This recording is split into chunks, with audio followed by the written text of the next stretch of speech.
And we... Oh, hold on. Nope, we're live, baby. Are we? I got too much shit on my desk. Nah, I mean, I can always edit that shit out, but... You never edit it. It's okay. You know why? Because that shit's a Fuck lot of it. work, dog. Oh, I know it is. You know, I can't I got be other mad. shit to do, man. I was like, he said he's going to edit it. He didn't edit it. It's okay. Well, you know what happened last time? I did edit it, but then it didn't save. Because it was too large of a file. I had to go delete some shit, so I had to go back and re-edit it. And by that time, I was fried. I was like, fuck that. This is going out the way it is. So, Exactly. welcome to the How Copy podcast. What the fuck? I am stoned again. I think this has become This is the norm. the mantra. As a matter of fact, I wasn't stoned yesterday at some point, and Jody was like, you need to go smoke some fucking weed. And I was like, what? What am I? Like, I didn't realize I was.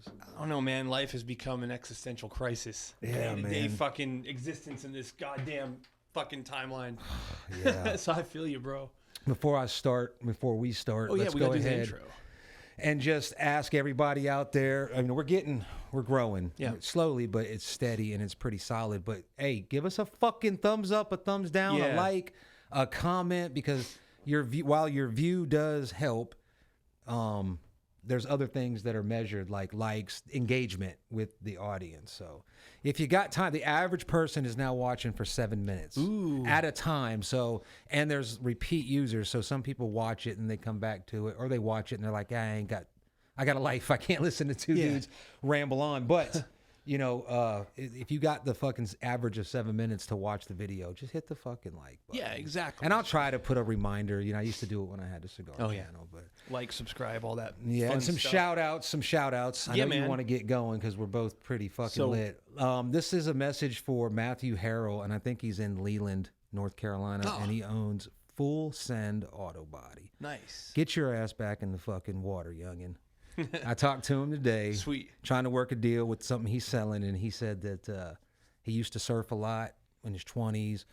He named his business Full Send, you Full know, Send, man. but he hadn't been in a long time, so maybe I'll get back out. I was like, goddamn right you will. Like, what the fuck, bro? Dude, yeah, So- like, get out there. There's no excuse, man. It's never too late. And you know, if you're in the area and you need a tune up, I'm guessing that they can square you away. Yeah. So what is it? Full service? Full Send. Full send, but is it like it's a repair shop? I don't know what it is. Well, cool. In Leland? But I'm going to plug it anyway. In Leland? In the Leland area. Nice. So if you're Yeah. driving from here, that's right on the way. So stop by and say hi. Yeah, We'll yeah. stop by there sometime and say what's up. Yeah, Bring man. in some stickers or something. Yeah, get his ass in the water. Hopefully he does this deal that I want to do with him.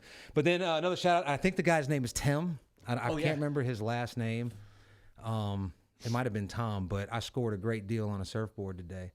And met the guy. He's a former Dude, soldier. you guys have been killing it on the deals, man. You got to always be Jeez. surfing, baby. You know what's funny is You always got to be looking. I didn't realize because I'm sitting there. I'm like, how the hell are these guys on Marketplace? Facebook Marketplace. I'll Right? tell you in a second, but I want to shout out to Yeah, this yeah, guy. sorry. Thanks. He surfs in the Wrightsville Beach area. He lives in like Raleigh, I guess. So I invited him into the tribe. Yeah. Come down. Nice. So come hit it up with us, man. We're He was growing, an man. officer. He was enlisted first, Oh, cool. and then he's an officer. So he probably won't put up with a lot of our We are shenanigans, growing. But I just got this Joker. I got my quick reference tool. oh yeah, okay. So anyway, there's the shout outs. Give us a goddamn like and share. Come on, it's two motherfucker. seconds. What does it hurt, man? This You'll shit- sit there and freaking drool over a fucking meme video, but yeah. help your boys out. And then there's the other issue of episode 8 not being on Amazon or Spotify, but Ooh. for 2 minutes. Damn. I don't know what happened. When I first posted it, it was all there. It's on YouTube. Excuse me. And then That was after Joe Cali brought it to my attention, I went in to try to look, and my account was locked because of too many failed logins. cool. Oh man. And it's automatic in the iPad, so I don't know how that happened. Someone tried to So- get in it. I have a sneaking I don't go on suspicion it there. might be Psycho Cunt, because Really? when I first set it up, I think she was in the she was kind of in the process. Think Whenever she I watches said, us. oh, I don't fucking probably not. I would guess yes. So, but anyway, enough about that. Oh yeah, so I can't. I tried to convert the video file to an MP3 to put it up there. And I know there's a way that you can put video on Spotify and Amazon, but again, your boy's a dumbass. I don't know what the fuck I'm doing. We'll figure it out. Damn. So- So I'll Is try that to just get the it last up. episode, or has it ever been episode? Just the last episode, because it was Weird. like 2.5 hours. They said the file was too big. That's it. Yeah, most of our episodes on Spotify have been under 2 hours, right? Yeah, 2 hours. So is, 2 is- hours. is the I'll mark have for to Spotify. edit it if or put it in 2 parts. You remember that when we were on? We what? can go for 3 hours, but I'll Yeah. have to split the podcast in half, like 1.5 hour episode 8. That's and all it 9. was. Yeah. So that's good to know. But, Anyway, what's been going on with you in the world, man? man, so where do we start? Well, a lot of crazy shit's been going down. I mean, I'm sure everyone's tracking the shootings and shit in Texas. Yeah, and what's going on with that? I heard he was a white supremacist. Of course he was. But then I heard his name was like Manuel Noriega. You know, he was a Hispanic. who knows, man? Yeah, that's the thing. I don't pay attention to the shit because, like, I can only imagine. I don't even have to turn the news on. I can imagine how they're fucking spinning it. Oh, yeah. If they're even covering it, because didn't he kill some white folks? He killed, I think, 8 or 9 people Yeah, in front so of Texas. He's opened fire. I'm surprised it even made the news. Okay. I'm surprised he didn't get fucking clapped in Texas, man. Like, Texas. Come on. Well, here's the thing, man. I was actually thinking, it's weird that you said that because I was thinking something similar as I was waiting on you to be late again. But, my mind was What time wandering. did I say today? I don't remember. I shot for 6:30. I got here like 6:42. Yeah, I'm just joking. I was like, I had just got done medicating. man. So I was in that like first 15, 20 minutes of like deep thought, Yeah, dude. drooling, But something like, so you take something like what you just said, everybody's armed in Texas, so everybody's got a lot of guns. Yeah. But shit changes when that fucking target becomes a two-way Definitely. range. You know what I'm saying? Yeah, When you got a definitely. guy, I mean, that's a fucking situation that even the most trained people, when it first happens When to it's them, shooting back. is like shell shock. Like, Yeah. oh my God, like combat in the military, you train. But when it first fucking pops off, there's a lot of emotions going through your body. So, that's why I look at that. I'm actually impressed with those motherfuckers in the church. Yeah, That fucking drew dude. pistols. That's a sign that you're dealing with a fucking hard ass motherfucker because Now, most average people wouldn't do that. The first 2 guys in that scenario got smoked. Did Remember they? that? I don't remember. I just remember Here's an in a important church. lesson. It was in a church. It was a church. So that was a church in Texas too. Yeah. This dude drew on a Sunday service and started blasting, and like the first 2 guys that were packing didn't have a round racked. And the first guy went to pipe one. He got fucking smoked. Oh shit. I think the second guy didn't even have some crazy shit happened, but the third guy was the guy that ended up dropping the dude. He dropped him like immediately. But that's that's a touchy subject because like I think we talked about this before. Do you usually carry the one in the pipe? Yeah, that's where I knew this You're was going supposed to to. go. Yeah. Well, here's the deal, man. An unloaded gun is essentially a hunk of junk. Yeah, right? that's true. If the gun's not loaded, it's not a functioning pistol. It only Right. functions when there's a round chambered. I understand that part of it. That split second right there got that man killed. It did. Okay. But then there's the other aspect of it. If I've got my gun hanging out of a lot of times, okay, I don't have it in one of those lock holsters. A lot of times Right. I just stick it in my back of my gun, my belt. Yeah. You can't see it, but if I bend over or somebody sees it, I trip and fall. Right. I get pushed from behind and the gun spills out onto the floor. Yeah. I know that it's not loaded. Before I forget, that's for you. Oh shit! Hell yeah! I owe you some mags too. Hey, Thanks, brother. Next time, man. I saw it and I was like, I need to get this in before I forget. Yeah. Cool. So I know it's not loaded. So if you get it away from me, there's a aspect of it, Right. Okay, because anything can happen. I'm not always on. I'm not a squirrel. I'm not always looking around. Yeah, so there's the thing right there. A lot of guys would be like, no. I see both sides of the story, so I kind of go with both. I typically carry my gun without one in the pipe. Yeah. Unless I think that I need to have it close to me, then I load one up. So if I'm in an area, situation, for whatever reason, I'll go ahead and load it. But when I get back to like my room or my house, I go ahead and I unload it. Yeah. And I put it in a drawer. Right. Okay, I don't have it where I can reach for. I got a shotgun for that, you know what I mean? But that's plenty. so the biggest thing is just I've always subscribed to, and what I was taught was you train the way you fight. So if you're going to carry one unloaded, you need to go ahead and train to pull it And rack it. Yep. Okay, you can, and I've done this, and I'm sure there's people out there that could. I haven't done it in a while, but when I was shooting real good, we would have these arguments on the range. So of course, guys in my camp, like myself, would say, okay, there's 6 plates.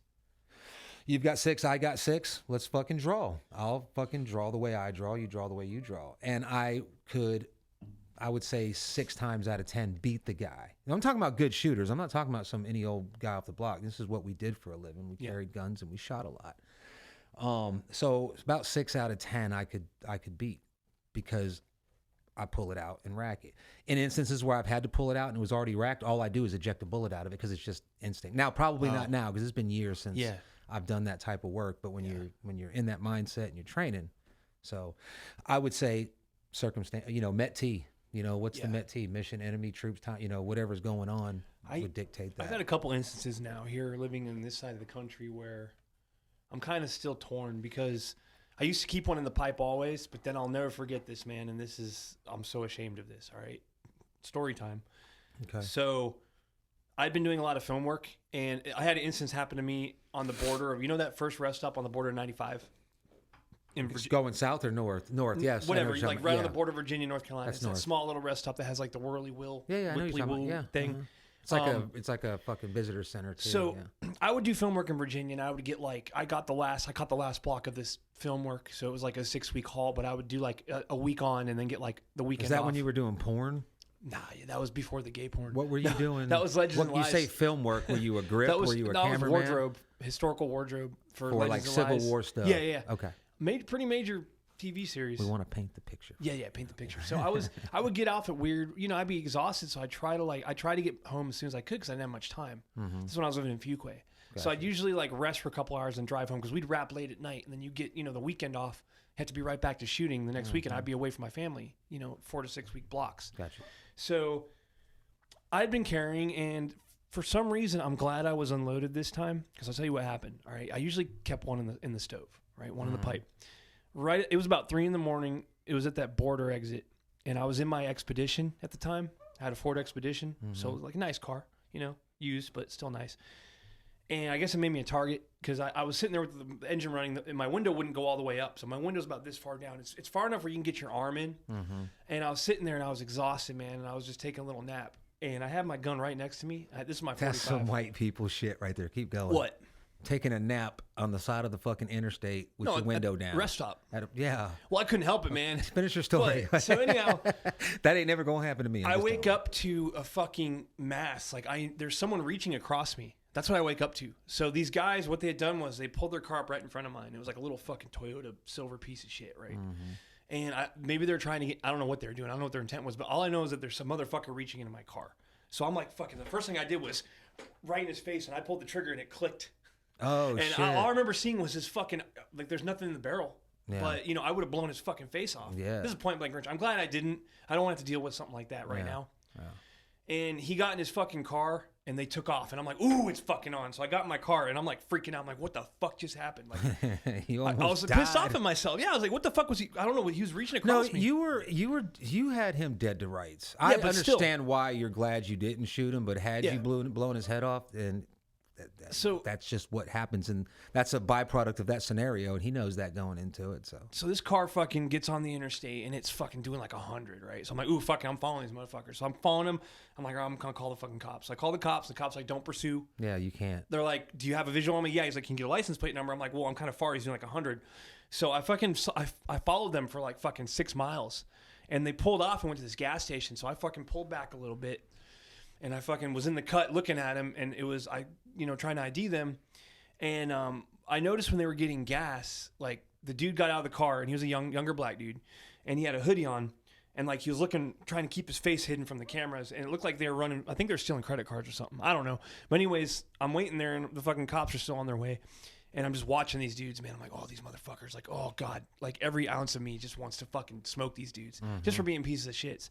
So they fucking get their gas and they roll out, like, to take off again. The cops come, nothing they can fucking do, man. Those guys were gone. Mm-hmm. But because of that happening, and because another time, same thing. I have been time period. I've been doing fucking film work, and I was exhausted. I got home, and I'll never, man. This is, please, fuck it. Just get to the point, motherfucker. All right, I had an ND in my house, dude. Not here. I had an ND in my house because I've been carrying one. After that, I started keeping one in the pipe. ND meaning fired my pistol into negligent discharge, yeah. Not accidental, right? No, it's negligent. Not an accident. No, it's straight up. Like, okay. This is what. Okay, so my thing is, I got you. Go every ahead. time I clear, I always drop the mag, rack it, and then pull the trigger, right? Mm-hmm. for some reason in my fucking head, I'd done all that, and even though I hadn't. That's You know what you got to do to fix that? You got to train yourself to check the barrel visually twice. I know, and that's what I always do. I always do it 1, 2, and you know what I'm saying? So my stupid ass, I drop the mag, because usually when I don't, I don't know what I was thinking, but it was like drop the mag, rack it, look, fire, right? I dropped the mag came out, bam, right into the fucking floor. Yeah. Yeah, so. That happens, bro. It's never happened to me, knock on wood. I've never had an ND. Yeah, but after that, man. But you know why I've never had an ND? Because I should say because. Maybe you should edit that out. No, you're good. A lot of people have had them. I know some of the most dead-eyed dick motherfuckers that have had them. But I won't call them out on air like you just called yourself out, because that's a big thing. But it wasn't the safety of everybody around me. That should be why the reason why I don't want to have an ND. The reason why I've never had one is because I never wanted to be that guy. Right. So I fucking trained myself with these little things. I don't know if it's normal or maybe it's an abnormal tick of mine, but I ran so many red lights when I was younger from not paying attention. Oh. I would be looking right at the fucking light and I would run it. Damn. Because my mind's going. So I started telling myself green, green, green 3 times every time I see a green light. And to this fucking day, I still do it subconsciously. I mean, I do it, but I don't mean to do it. So with that type of technique, I don't know what it's called. I will, for the negligent discharge, I will fucking I will visually check and I'll rack it twice. Yeah, twice. If you rack that bitch twice, if the first bullet doesn't come out, you know what I'm saying, doesn't fly out of there, so anyway, there you go. But I see what what you were saying is you thought you had already done that. I was not an excuse, but like I had done it so many times that I got a little bit too complacent, I guess you can say. Like, don't think when it comes to guns, you can never fucking ever be complacent with your drills. Yeah. Like, don't ever be like, no, I already, it's not racked. Like, I couldn't, literally my dumbass, as I'm pulling the trigger in my head, I like, you didn't fucking check in there, mother, and boom. Yeah. Were you at least pointing it in the safe direction? Yeah, it was pointing the ground, dude. It did barely. Luckily, it just went in the fucking ground, like on the first floor. So, but well, I'm glad you didn't have a bullet in the chamber, even though the guy deserved it. I would have splattered his face. You know what I mean? And there's a part of me that's like, ooh, I wish you would have shot him. But at the same time, had you shot him, you would have had to deal with court, lawyers. Yep. It's in Virginia. You're in North Carolina. I don't give a shit. You notice how I didn't mention anything about him being gone. It's just about the headache that you would have had to endure trying to prove every little thing about it. And I know that for one thing though, that motherfucker probably will never forget that in his life, because his eyes look like goddamn. I don't know, man. He might be a hardened. Hardened criminals are like warriors. They get immune to the shit. It was my 45, dude. And that thing clicks. You know what? It's a hammer, fucking. Yeah. If I had to guess, it was probably like an oh shit moment, like a paratrooper has when he's tied up. Like it shakes you for the second. You handle the situation, then you drive the fuck on. You don't even think about it. That's probably like a hardened criminal gets a gun in his face. It's probably at the first time. Probably not. So maybe I don't know. Maybe it's time for him to change his lifestyle. You got Cottonmouth over there. Yes, I do. So do I.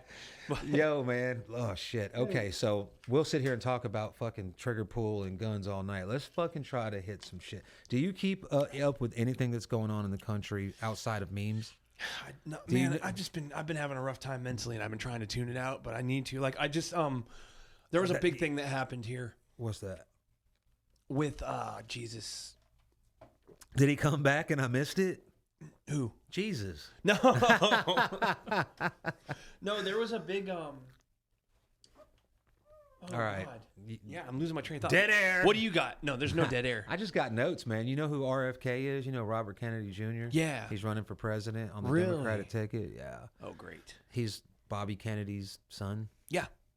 Ring any bells? Okay. John F. Kennedy's nephew. Mm-hmm.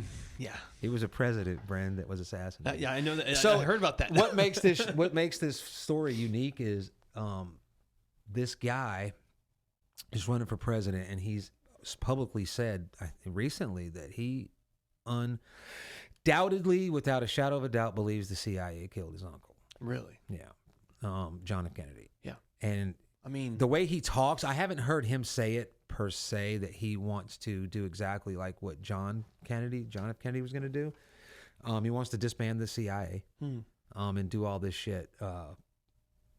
I'm just now hearing about it. I don't know how legit that is, but I have seen some interviews with him, and I'm telling you what, man, I wish that guy was not a fucking Democrat because I believe what he's saying. Yeah, the Kennedys. I believe in the Kennedys, man. Yeah, I'm gonna have a love hate with the Kennedys. Fuck the Kennedys, but the Kennedys that have been in office, besides like Ted Kennedy was a sellout. Yeah, my grandma loved JFK, dude. Yeah, and you know, I wasn't around for it, but everything that I've heard him say in his speeches, and especially Bobby Kennedy. Now, granted, they were privileged people. Kids growing up very rich, but you know their dad Joseph Kennedy, he was like a fucking gangster. He was not he was like with Al Capone, but he was on the Irish, like the American white people side. You had the Italian mafia and all that and the bootlegging. But rather than, I guess the Italians try to do the same thing by sending their kids to college. Anyway, long story short, I wish the guy wasn't a fucking Democrat because I can't vote for him. Because I won't fucking vote for a Democrat, period. But I'm gonna tell you what, I like what he's saying. Yeah, you know what I mean. And if he started a party called the fucking Grasshopper Party, then I would fucking become a Grasshopper Party member, and I would fucking vote for him. I just wish we could get past this fucking 2-party thing, man. It's not gonna happen. I know it's not. It could happen. The problem is, and I tell you, I'm starting to see, and I know you hate TikTok. TikTok is starting to open my eyes because like I said, TikTok goes off of what you view. So if I see some stupid shit, I just keep scrolling. Yeah. Usually it's got to be something that catches my eye. Russell Brand, Bill Maher, somebody in the news. I'll listen. But I was actually watching interviews today of white people, white liberals, arguing with black folks. No matter who they were, I don't know who these people were. They should be. About how racist things are, and arguing from a point of moral superiority, arguing as if, shut the fuck up, I'll speak for you. And it's not just one guy, and it's not just one fucking white guy. It's multiple one, Yeah. And that one kid that went on, he went around the East LA with the fucking poncho and the and he was asking the Mexicans if they were offended. They said no. Yeah, so like that was an actual. All the woke fucking college kids were like, yeah, it's cultural appropriation, but only so again, white people find themselves at the fucking brunt of the problem again. If you go back into, let's just say, if you want to talk about slavery, well, I know there were white slaves, but predominantly I don't really know, but I know after Jim Crow, white people were able to get like factory jobs and black folks weren't. You know what I mean? It was more of a class thing with us. We weren't fucking forced. You're right. Like you could run away and like you weren't going to get hunted down and fucking hung. It was a class thing, but it was masked as a race thing. Right. Okay. So white people were not thought of fondly by non-white people, right? So here we are again with the same problem. And it's the fucking white people that are the goddamn problem again, except it's like now, rather than say to your face, I'm better than you, I'm superior to you, you're born behind the 8 ball, I'm born in front of it. They're saying that, but let me speak for you. Like before it was like you get what I'm saying? Yeah. Because I'm high. Yeah. And it makes sense in my head, but it's amazing to me that this is like, that should be on the news. Like that should be like who people are trying to cancel. Yeah. You know what I mean? But it's like, but it's not, and then here's the dangerous part about that's going to come out. That's probably going to get edited out because I don't know how fucking coherent that was. No, that was perfectly coherent. This shit is what bothers me about it, man, is like people feed off of that though. Like it's the cool thing now to just hate white people, period. And like hate them and resent us. That's the cool thing. Yeah, but like, where's it coming from? Where does it stem from? Everybody. I think it stems from fucking white people. I'm blaming the white TikTok, liberals dude. on that, man. I seen some shit, man. Check this out. So there's this dude that has millions of views, right? This is dangerous, okay? This needs to stop. This dude's on there talking about how St. Patrick massacred fucking a pygmy tribe in Africa. That's fucking bullshit, dude. Well, here's what I tell you about St. Patrick. That's bullshit, though. That's straight bullshit. And he's got all these people saying, yeah, man, fucking, we should just kill all the white people. Well, let me tell you about, I wouldn't go that far, but so the Romans. It's creating fucking discontent and resent. The Romans invaded the British Isle, Ireland, right? And occupied them for, I think, 300-400 years. Yeah. There were native people there, the Celts.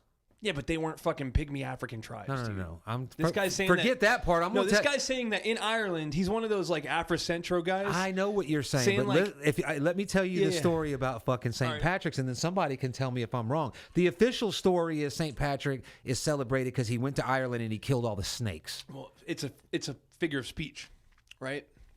Snakes, yeah. Serpents, the non-Christians, the Druids. Yep. Okay, so the Romans hired a guy to go and fucking kill the serpents, to squash this rebellion, get them in line.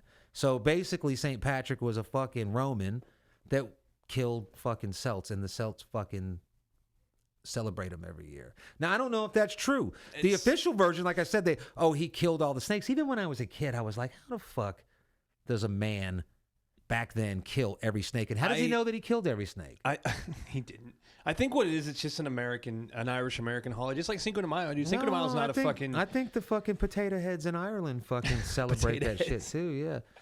Hey now, that's my people, man. You fucking Mickey Doodle. I'm well. I thought I was half Irish.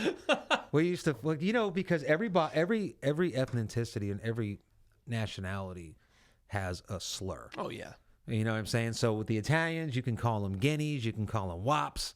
You know what I mean? The Irish, you can call them mixed potato heads. There's a good Germans, one, man. You can call Germans fucking krauts. French or frogs. I got to bring it next time. There's a fucking hilarious one that I've never heard before in a Civil War letter. No. About this, his officer was yelling at the Irishman in the formation. He called him something, dude, but it was fucking hilarious. Yeah. I've never heard that before. I'm going to have to find that one for next time. Yeah. So, I mean, but the only people that I can't think of a ethnic slur towards are the fucking Dutch. Holland, Amsterdam, those people. It's three. Think about this. It's the Netherlands. Yeah. It's the Netherlands. It's Holland. You know what I'm saying? If you really want to get down, they're called Dutch, but they're not called Hollanders or Amsterdammers. They're Dutch. It's very confusing. Here's what and they don't have a racial how come they slur. don't get any fucking heat from the world? Because listen to what I just said. Yeah. There's no ethnic slur for them. There's got to be. They controlled everything. Everything. They're the biggest oil company. They're the ones who brought the fucking slaves to America. But nobody blames them for shit because they are the actual. This is just a theory from being high. They're like the actual fucking the people that either have a deal with the lizard people or found Hollow Earth or they know God or they're just they're running the shit. What was my thought last time? It's like, I wonder if if you make a certain amount of money, like once you get past that threshold of like you have enough money to control the world. Yeah. Do they like bring you in a room and like, hey, guess what? Well, I would imagine they get you before you get to that point. We're going to give you the brief. Like, so there's no God. This is all a lie. This is how things are. Welcome to the club. Yeah. So enjoy your fucking money and be a douchebag. Well, I think it's more to that. There's more to it than that. That does happen, by the way. Is that just a pipe? Fucking... No, it's the same thing that happens when you go to like Yale or you go to Harvard. If you're a person from affluent means, you will get a fucking skull and bones. You know what I mean? And you accept or you don't accept, and then you join that fraternity. Once you're in that fraternity, I mean, that fraternity in itself has fielded, I don't know how many presidents. I know George Bush, both George Bushes. I know John Kerry. He was Skull and Kennedy Bones. wasn't he? I don't know. Kennedy went to Yale. Is that Yale? Skull and Bones is Yale? Yeah. Harvard's got the Order of the Skull, the Cross. I don't know. They got their societies. So, and it's a fraternity and it's a club. You know, you're in this club. You know, what's wrong with that? Nothing's wrong with it if you're one of them. It sucks if you're one of us and you can't get in that club. That's when it sucks. And that's what John F. Kennedy was against. That's what I want to see. You know, so once you start making that much money, they get you before. It's kind of like, you know, there's also the idea of that Epstein, that's what he was doing. Oh. Compromising people that were in those positions. Yeah, so like you will fucking play ball with us because if you don't, we're going to put these pictures out. Epstein's issue today would be, if he was still doing that, is it doesn't matter what you got on me. If you put it out there, it's up to the media whether or not you believe me or not. Right. You know what I'm saying? They could take the Jeffrey Epstein story and they could spin it the opposite, that he was a hero working underground and everybody in America would want him on a stamp in 24 hours. Yeah. You know what I'm saying? Fighting the fucking fighting the world's fucking human trafficking problem, and this is all the evidence that he got. If the media put that out in 24 hours, he'd be a hero. That's how much power the fucking media has. But So I think when you do make that much money, you do get accepted into a club. And Yeah. Elon Musk didn't join that club. You know No. what I mean? So He's being out. And isn't it? I'm thinking about funny that Elon Musk is Jesus Christ. That didn't come out at all correctly. What? The thing that's funny about Elon Musk is are you making fun of him because he has Asperger's, Brennan? no. He 5 years ago everybody loved Elon Musk. Yeah. Now they hate his guts. How does that happen? Because the media told him to. Well, yeah. Straight up. Yep. Nothing's changed with him. He bought Twitter. Yeah. And He freed exposed that like 90% of Joe Biden's fucking support on Twitter was all bots. It was all fake. it. Oh. He exposed that Twitter's so they can sell based on their subscriber, their all those analytics make them worth more money for ad dollars.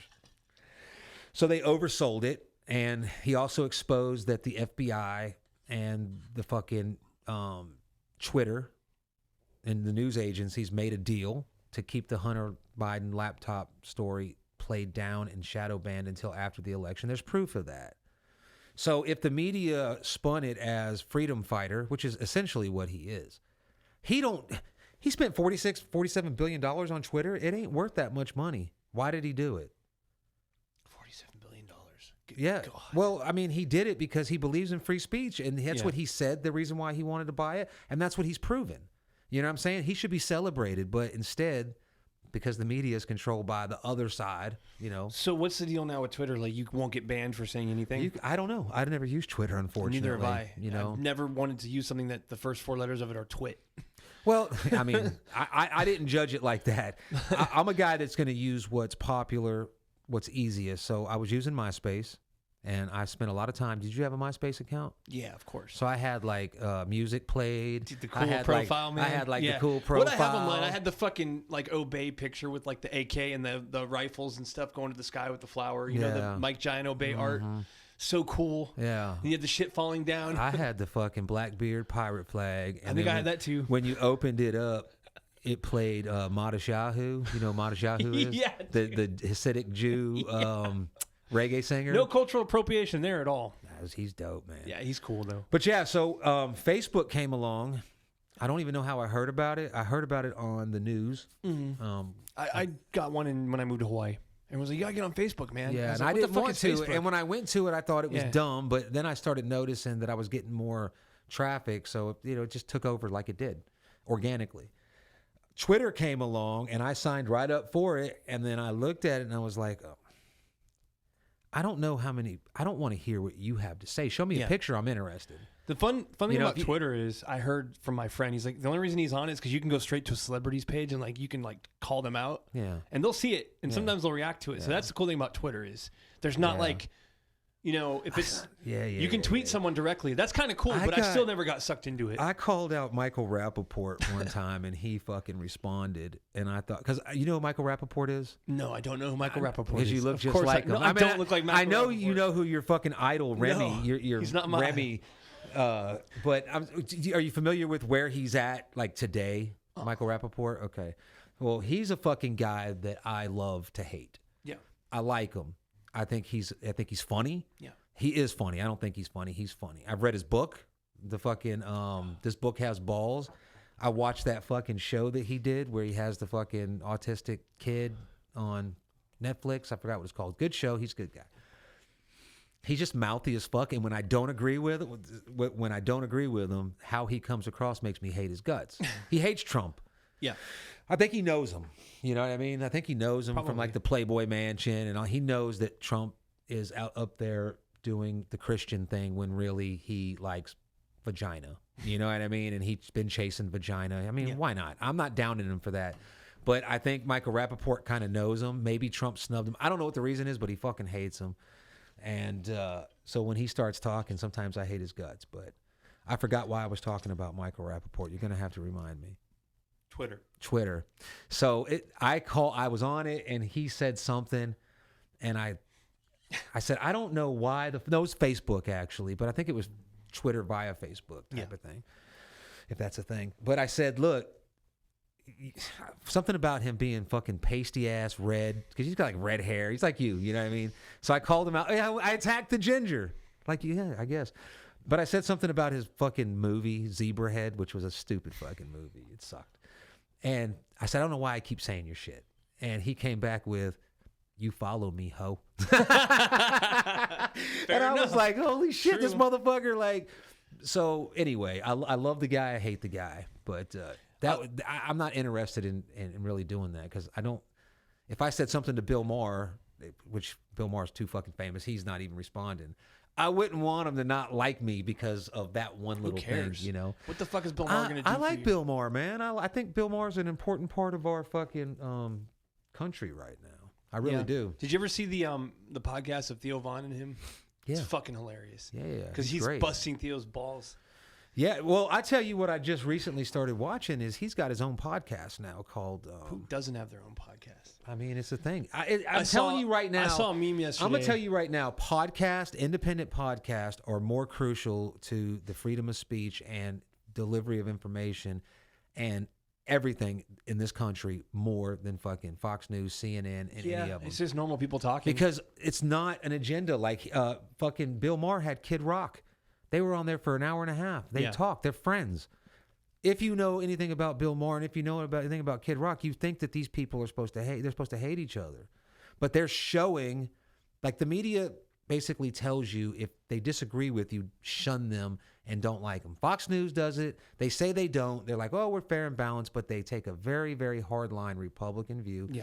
And when they talk about the Democrats, they do it in a sense of clowning the Democrats. Like, can you believe these motherfuckers are at it again? They actually believe that so the people watching that automatically, they get, it's conditioned. It's a shit show, man. So, and on the other side, MSNBC, CNN, and all the others, they're doing the same thing. And now you got one OAN, One American News, and they're even more hardcore than Fox.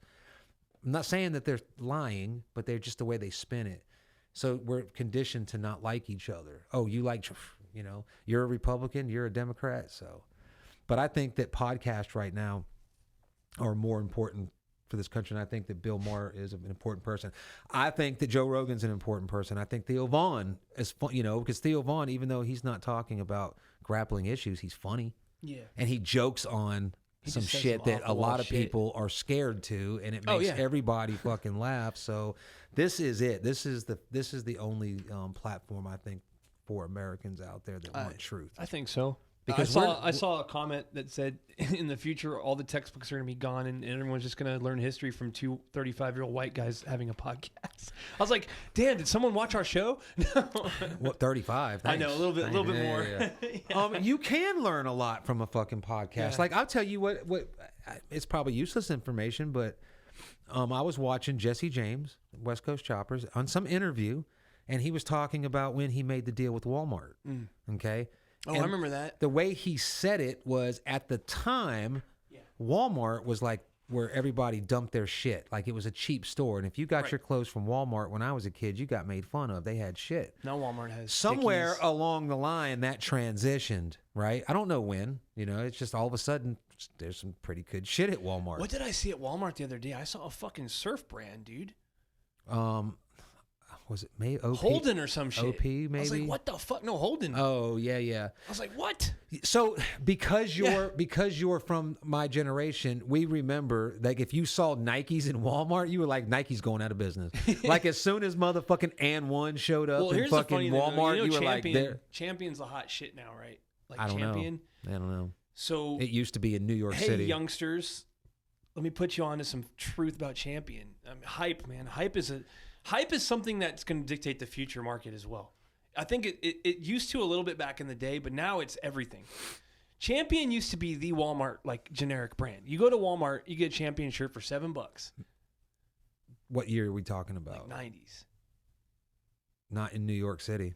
Not in 90, not in 93, 94, 95. In California? Yeah. Champion was But then again, you guys wore Dickies, and Dickies here during that time Ben Davis. You ever heard of Ben Davis? I know a guy named Ben Davis. No, Ben Davis is like the Cholo brand. Oh, okay. Actually, I don't think I've ever seen Ben Davis's outside of San Francisco. Yeah. It's a gorilla. Yeah. It's actually fucking cool. I know what you're talking about. Yeah, it's workwear. Yeah, but you don't see that shit. But you went to Rose's in Walmart to get Dickies. You know what I'm saying? So, but somewhere along the line that changed. And Jesse James was telling this story, and he went to all of his people asking, he sold like 60 million in or 40 million in Hot Topic.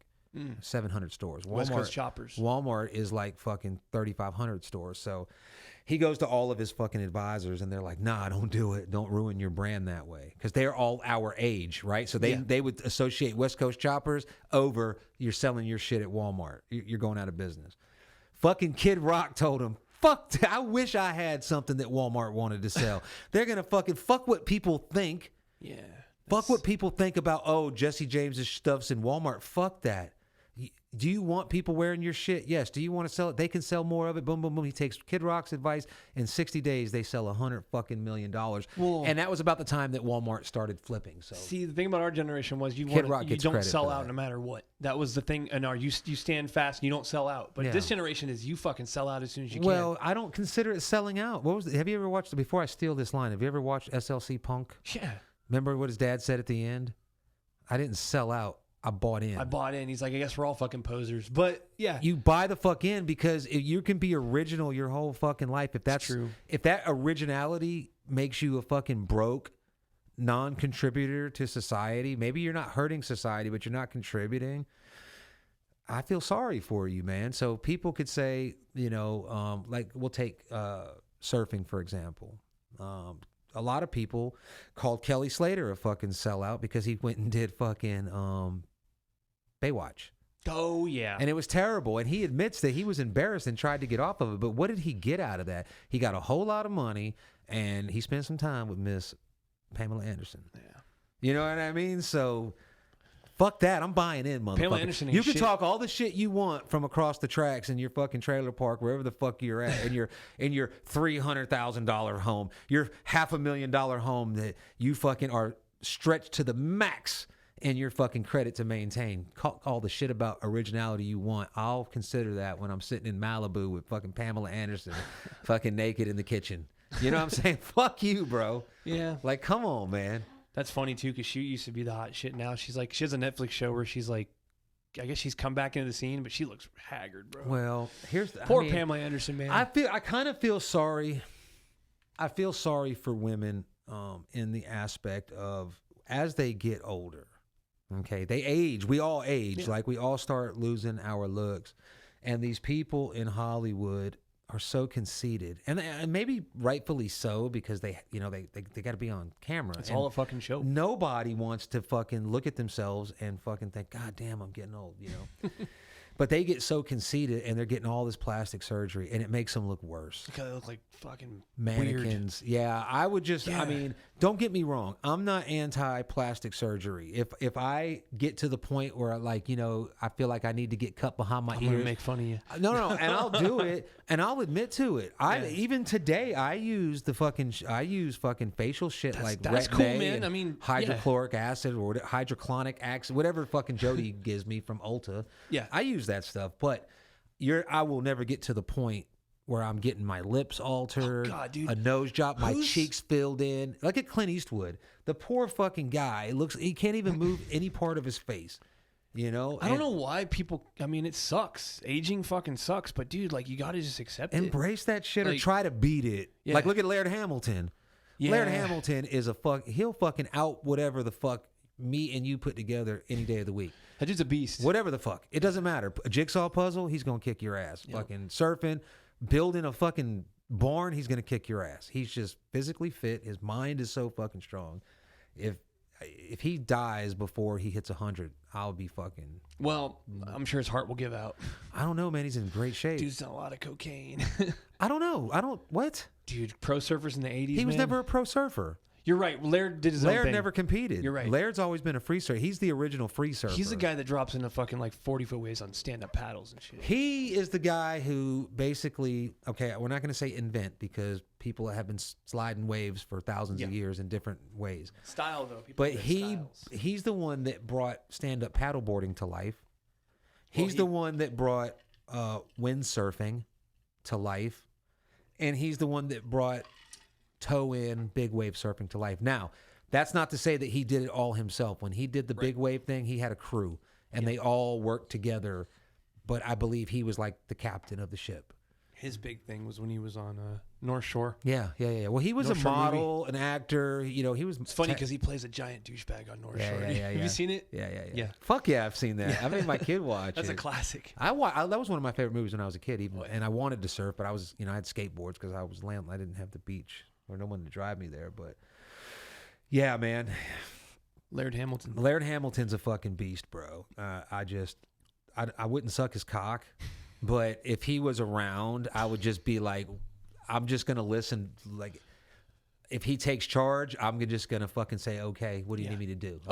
I'm not gonna be like, wait a minute, I think we need to discuss who's in charge. I think when he walks in the room, he's automatically in charge of the situation. Speaking of cool people, did Ben Gravy ever get back to you? No, man. Ben Gravy, goddamn you. Yeah, fuck them, man. I emailed his people, his email address. I know he's a busy man. He's big now today, I think. He was when he's a YouTube guy. He only has 180,000 followers, which for a guy that does as much as he does, and everyone knows Ben Gravy. If you surf, I'll give Ben Gravy credit, man. He brought like foamy surfing, made it cool. Yeah.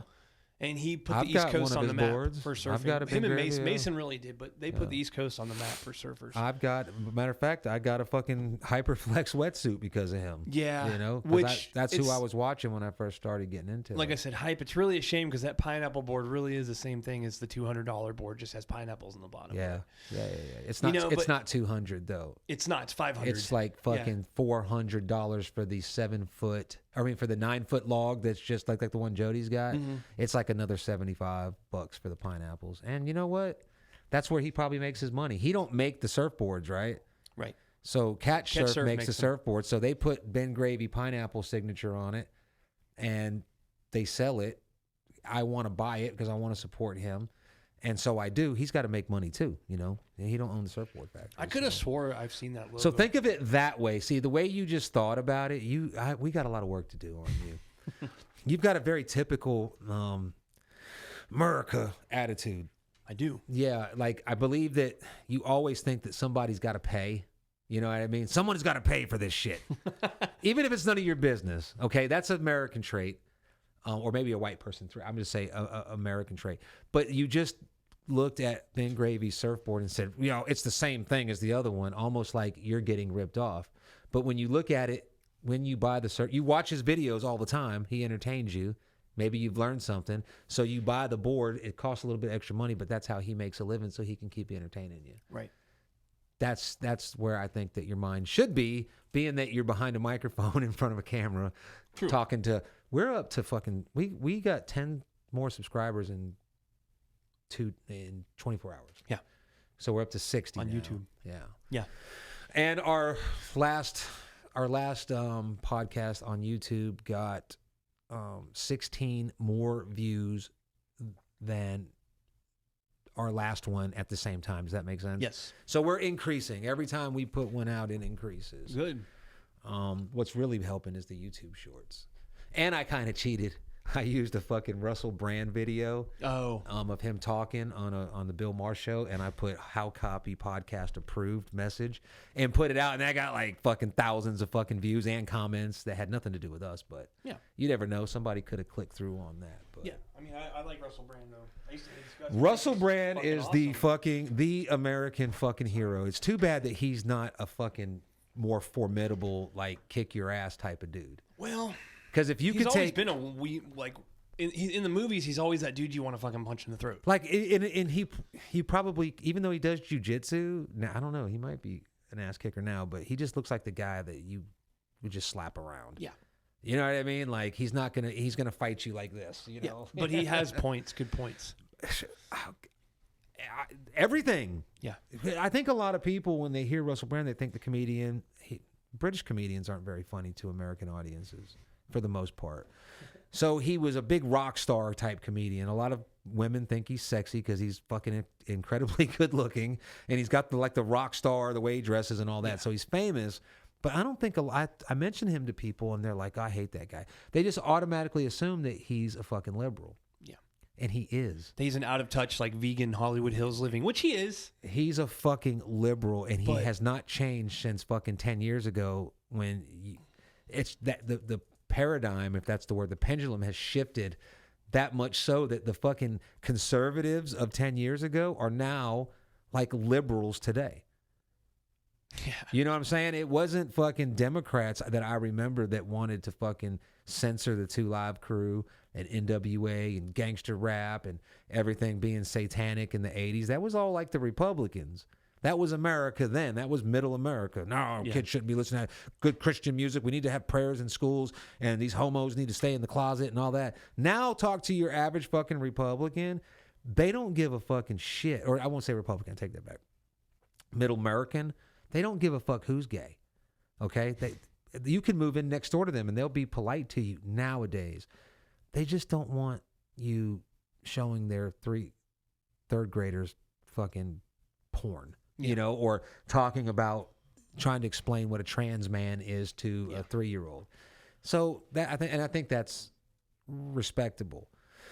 And there's a lot of gay and lesbian, mainly lesbians that I see on TikTok. They're against it too. Like there's one chick that comes on and she's like, today's most unpopular opinion. She's like, man, if we would have known like the lesbians that fought and really suffered and went through some shit and spent time fighting for your rights, if we would have known it would have got this far, we probably would have pulled the plug. Like we had it okay. Like today is just like bad. Yeah. Like they just wanted equality, you know? And some dipshit that decides today, that's like me deciding that I want to be a woman and I just go to fucking Sally Beauty Supply and I get all made up. Next day I'm a woman. What about the fucking gay man that's been openly gay since 1985? I just all of a sudden I'm shoulder to shoulder with him in the fucking struggle. Trend, man. Trend. You know what I mean? That takes away from the fight. You know what I'm saying? And you know, you think about some of this shit like women that fought just to have a fucking sport. You know what I mean? And just coincidentally, they always had to fight Democrats in this issue to get the right to vote and all that stuff. Did you hear about the motorcyclist who won the Tour de France because he identified as a bicyclist? I saw that meme. Yeah, yeah. Nah, dude. Those things are. That's kind of It's harmful, man. Yeah. I mean, I agree. Like it says. But you know how ridiculous that sounds. That sounds ridiculous right now. It is a motorcyclist trying to get in or being allowed in the Tour of France because he identifies as a cyclist. Yeah.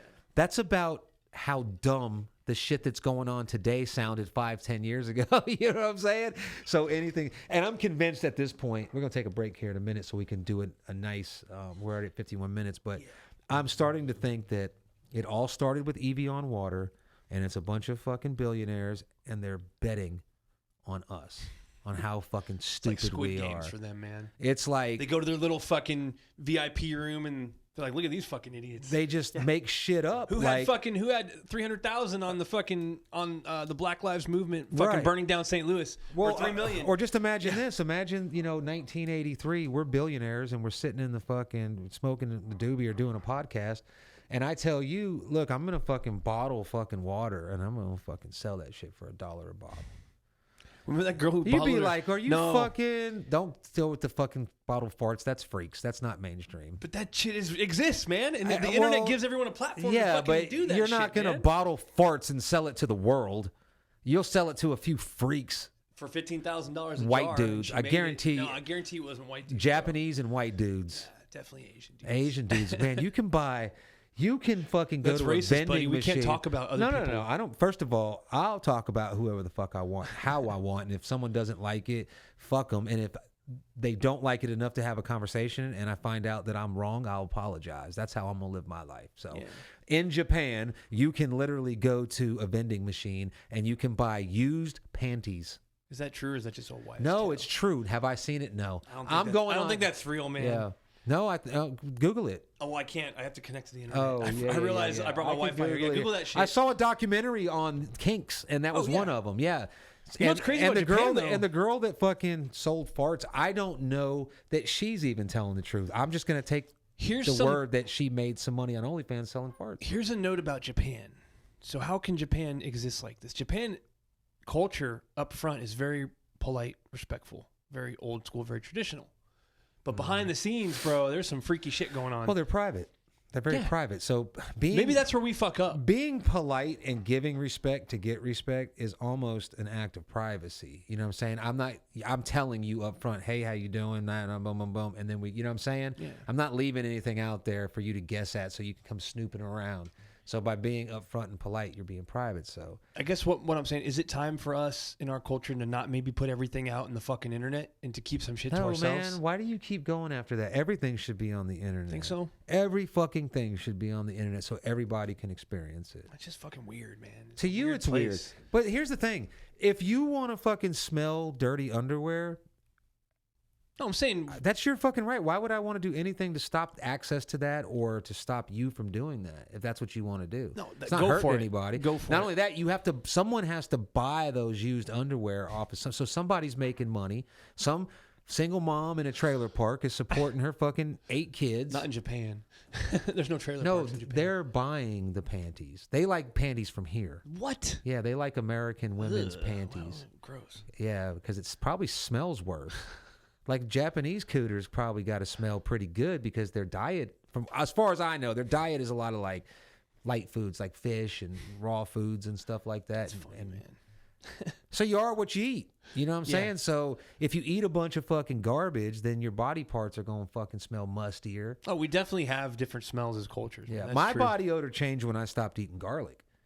And not for any health reasons. I just don't like the aftertaste that it leaves in my mouth. And I grew up in an Italian family, and there was no such thing as too much garlic. No. Well, shit, there's no such thing too much garlic in my family. Yeah, I'm going to tell you, I got tired of the fucking aftertaste. Like, my fucking parents will do this thing with fucking bread, and they'll take the garlic clove, and they'll rub it all over the fucking bread. Yeah, that's bomb. And then they'll chop up the little fried garlic and put it on the bread and then drizzle fucking olive oil that's fucking drenched delicious. It's fucking very delicious. But it makes you smell like garlic. But your fucking breath smells and tastes like garlic the next morning. Like, I have to go in and use one of those water picks, and I still fucking get it comes up from your stomach. I bet you didn't get that sick, though, when you ate all that garlic. Probably had a fucking killer immune system. I mean, yeah, I don't know. I think garlic's bullshit, though. Garlic's got some poison. Garlic doesn't want you to eat it, so therefore it poisons you every time you do. Think so? Think about it like that. Well, onions have that same shit, don't they? Yeah. No, onions, yeah. Onions do. Pretty much anything without a seed, you're not, I'm not preaching this, but the way it was conveyed to me was anything that does not have a seed is poisonous to a human. You're not supposed to eat it. You can eat it, and it's not going to kill you unless you do it, and it's killing you slowly. Like every time you eat lettuce or you eat kale or you eat broccoli, it's got a protection in there. That's why animals, you ever notice animals know what plants they can and can't eat? Yeah. Okay. An animal will not intentionally poison itself. So these plants, they have defense mechanisms. Alkaloids. Yeah. Maybe that's what it's called. I don't know. Well, that's what kale and stuff has. Like but corn is very toxic for you. But we're supposed to be alkaline. Yeah, well, those foods will put you into an acidic state and keep your body. Like right now. Kale? Yeah. Kale's alkaloid, dude. Well, the fucking, whatever I don't even know what it's called. I'll have it the next time and I'll text you. The poison is. So the logic is this. If it has a seed, the plant wants to survive, right? Every species on the planet wants to survive, even us. Yes. To procreate. And plants have they drop interacted with humans fruit, to survive. They drop a fucking fruit. Yeah. It hits the fucking ground. Okay. If you don't eat it, it goes into the ground. It fertilizes because it's rotten, and then another one grows. Yep. If you do eat it, your body doesn't digest seeds. Right. So you shit them out into the woods, fertilized with human shit, basically. So look at it like the plant wants you to eat it. So if you look at the food, this is the way I do it. You just made me think of something fucking when funny. I'm in the grocery store, I look at what I want. And then I say, would the plant want me to eat it? Dude. So I can think, does it have seeds? And so if it doesn't have seeds, I don't know. Yo, woke America, you want to go real green? Just fucking eat a bunch of fruit and go shit in your backyard, bro. There we go. Yeah. Hunger is solved. Yeah. But the problem is when you eat food that's fertilized with human shit, you get worms. Yeah, I know. There was a thing about like in some of the Eastern countries, they use human shit to fertilize the crops. North Korea. It's great, but yeah, it gives you fucking parasites. It gives you parasites. Not great. The You know, Afghanis do too. That's why I didn't eat their stuff. I had a wonder- few of their cucumbers because they grow some fucking cucumbers in fucking Peshawar Valley. Dude, I'm gonna tell you right I now. wonder about like human diet. What is originally our diet supposed to be? Man, there's an argument for everyone. You got me on a bone marrow, and that shit is fucking pimp, dude. Like that shit's bone marrow delicious. is awesome. And you're right. You know, it's good for your skin. It just there is a belief that human beings are fucking herbivores and we're not supposed to eat meat. I don't believe in that. That's what the gallbladder's for. You know and why we I don't don't use believe it that? anymore. So babies are being born very rarely, but often without. Does that make sense? Very rarely. They are born without gallbladders because evolution. We're not using it. I don't believe that because remember I told you about that amino that there's a branch amino that is in our brain. Yeah, you can only get from flesh. You know that to be a fact. How? There's studies about it. I mean, you're citing the study? I'll find it. Okay. I'll find it. My cousin. If I recall, it's somebody that told you that. It was my cousin. Yeah, but dude. My cousin is on it, dude. Like this guy knows his shit when it comes to this. And so they went on a cruise in, I think it was Costa Rica actually, or Guatemala or something. They went on this. It's a foodie cruise where you pay money and they cater to your diet. You do it like 20 people. Yeah. And for this particular cruise, they wanted all like clean meat. Right. And they're eating the organ meat, they're eating the raw meat, they're eating the bone marrow. Yeah. And they're eating, certain vegetables or fruits with it. Real clean paleo like hunter-gatherer. Hardcore paleo. The captain at the end of the cruise, he said this to my cousin and like his group. He said, "You guys are the most mentally sound people I've ever had. We usually have vegans and they're fucking nuts." Yeah. Like they're just not I hate to say it, but I was vegan. I won't call myself a vegan, but I lived a vegan diet for about 7 months. Right. And I'm going to tell you right now. I support veganism when it comes, I hate industrial farming. I am against that. Okay, so Absolutely that is where I am at in my diet. Let me write this down so we don't forget this. Because this is a big fucking pet peeve of mine and got me very judgmental. Judging overweight people here lately. So we're going to take a break and we'll come back. Roger. Will, I'm telling you right now. I don't know though, because when I was in boot camp, check it out, dude. My diet in boot camp, I forced myself. You can eat clean in boot camp if you figure out what you're doing. So in boot camp, I forced myself to eat. There were some days when I needed the full fucking Army breakfast. Yeah. I will say that. That's one thing that the Army always got right. You notice that? I didn't go to boot camp. I was in the Army. Well, basic training, OSA, whatever the fuck it is. I call it boot camp, all right? You ever notice how no matter where you were, unless it was in the field and it wasn't hot chow, but wherever you were at hot chow, the Army always got breakfast right. Yeah. You always got that full fucking Denny's breakfast. I liked Army food. I never was against it. I never was one of those people that went in the chow hall and was like, fuck this food. I was always grateful for it. Yeah. And like, but I was hungry because you only eat 3 times a day. Yeah. And you are burning a shit ton of fucking calories. Yeah. And when I went through the first time in 96, we literally had when the drill sergeant got the fuck up and he stood up, I think his name was, his first name was Wilmer. I remember there was a Puerto Rican guy, Camara, little short Puerto Rican dude. When he stood up and you heard his chair, you were done. Oh, yeah. Well, for us, it was like this. So you ate whatever the fuck you could get, I was always fucked because it was a good diet. I went from like 218 to fucking 172. But God damn, you were a fat kid. I wasn't a fat kid. I was 6'4". That's right. You are 6'4", 6'5". I went from like 135 to like 115. I was 6'4". I was playing a little bit of football. I wasn't in shape. I'll say that. Like I was 218 of like half and half. I couldn't run for shit. I could do sprints. I think my freaking first 2. You do the little bullshit PT test. What was your average PT score? Oh, once I got out, I was a PT stud. Like after training, I was a PT stud. But I mean, when you were in your division, when you were in the 25th. Oh, fuck, dude. Like, what was your score? No, you can't count that because that was after I got out and came back Just give me a PT score. Like 290, 300. Yeah. I was always up there. Okay. Yep. I was like 289. Here's the thing that sucked though. I never could fucking max out push-ups. I couldn't either. Because I'm a lot, but sit-ups, run, too easy, dude. Sit-ups and the run, yeah, no problem. Push-ups, upper body strength was always my issue. Now here's the thing that sucks. Dead hang pull-ups. I was like, going into it, knowing that you had to do dead hang pull-ups. You don't have to, but it's a good idea if you're in the infantry to know how to do dead hang pull-ups. The Army has those now. Do they? Yeah. Okay. I think you gotta do they pull-ups changed now. it. Yeah. Our PT test was only push-ups, sit-ups, and run. Marines now, they fucking do some pull-ups, man. Yeah. That, bro, like, I wish the Army would adopt the Marines' physical standards. Shit, and their fucking marching standards and their fucking shooting standards. Like the Marine Corps, I will give them that. I talk shit about them all the time, but their schools are better than ours. Definitely. You know, when people be like, well, they got to come to the Army to do jump training. Okay, because they don't have an airborne contingent. But Just want to let you know the volume on me just went up from like 8 to like 12. Why? The gummy, man. Oh, it's kicking in. Yes. Yeah, no, man. It's kicking, bro. I'm fucking lit. I hit that damn... I took my medicine again on break. And so I'm in that point where I'm normally like thinking about how to solve the world's problems. But in my head... I used to be weary of edibles, but now I'm starting to like it. They're awesome. The thing about edibles is you have to know going into it that it's not the same thing. No. You know what I mean? Like when you eat an edible, it fucking affects you differently, and it can make you super paranoid because it creeps up on you, and you're like used to being stoned.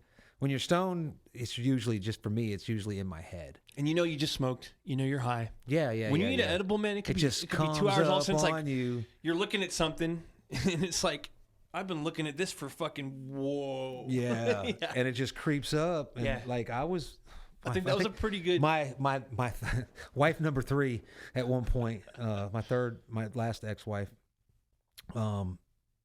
she ate a fucking brownie one night, and she smoked pot. Like she's not like a lightweight. Like she smoked pot.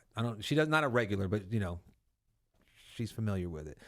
And she ate this brownie, and I think my daughter, who was 20 at the time, so I think they eat this brownie, and 45 minutes later nothing happens, and so they eat the other half of it, and then so like 45 minutes later nothing happened. They thinking they got a dud, and then like an hour and a half later she was like, look, I know I'm not going to die, but I really need you to tell me I'm not going to die.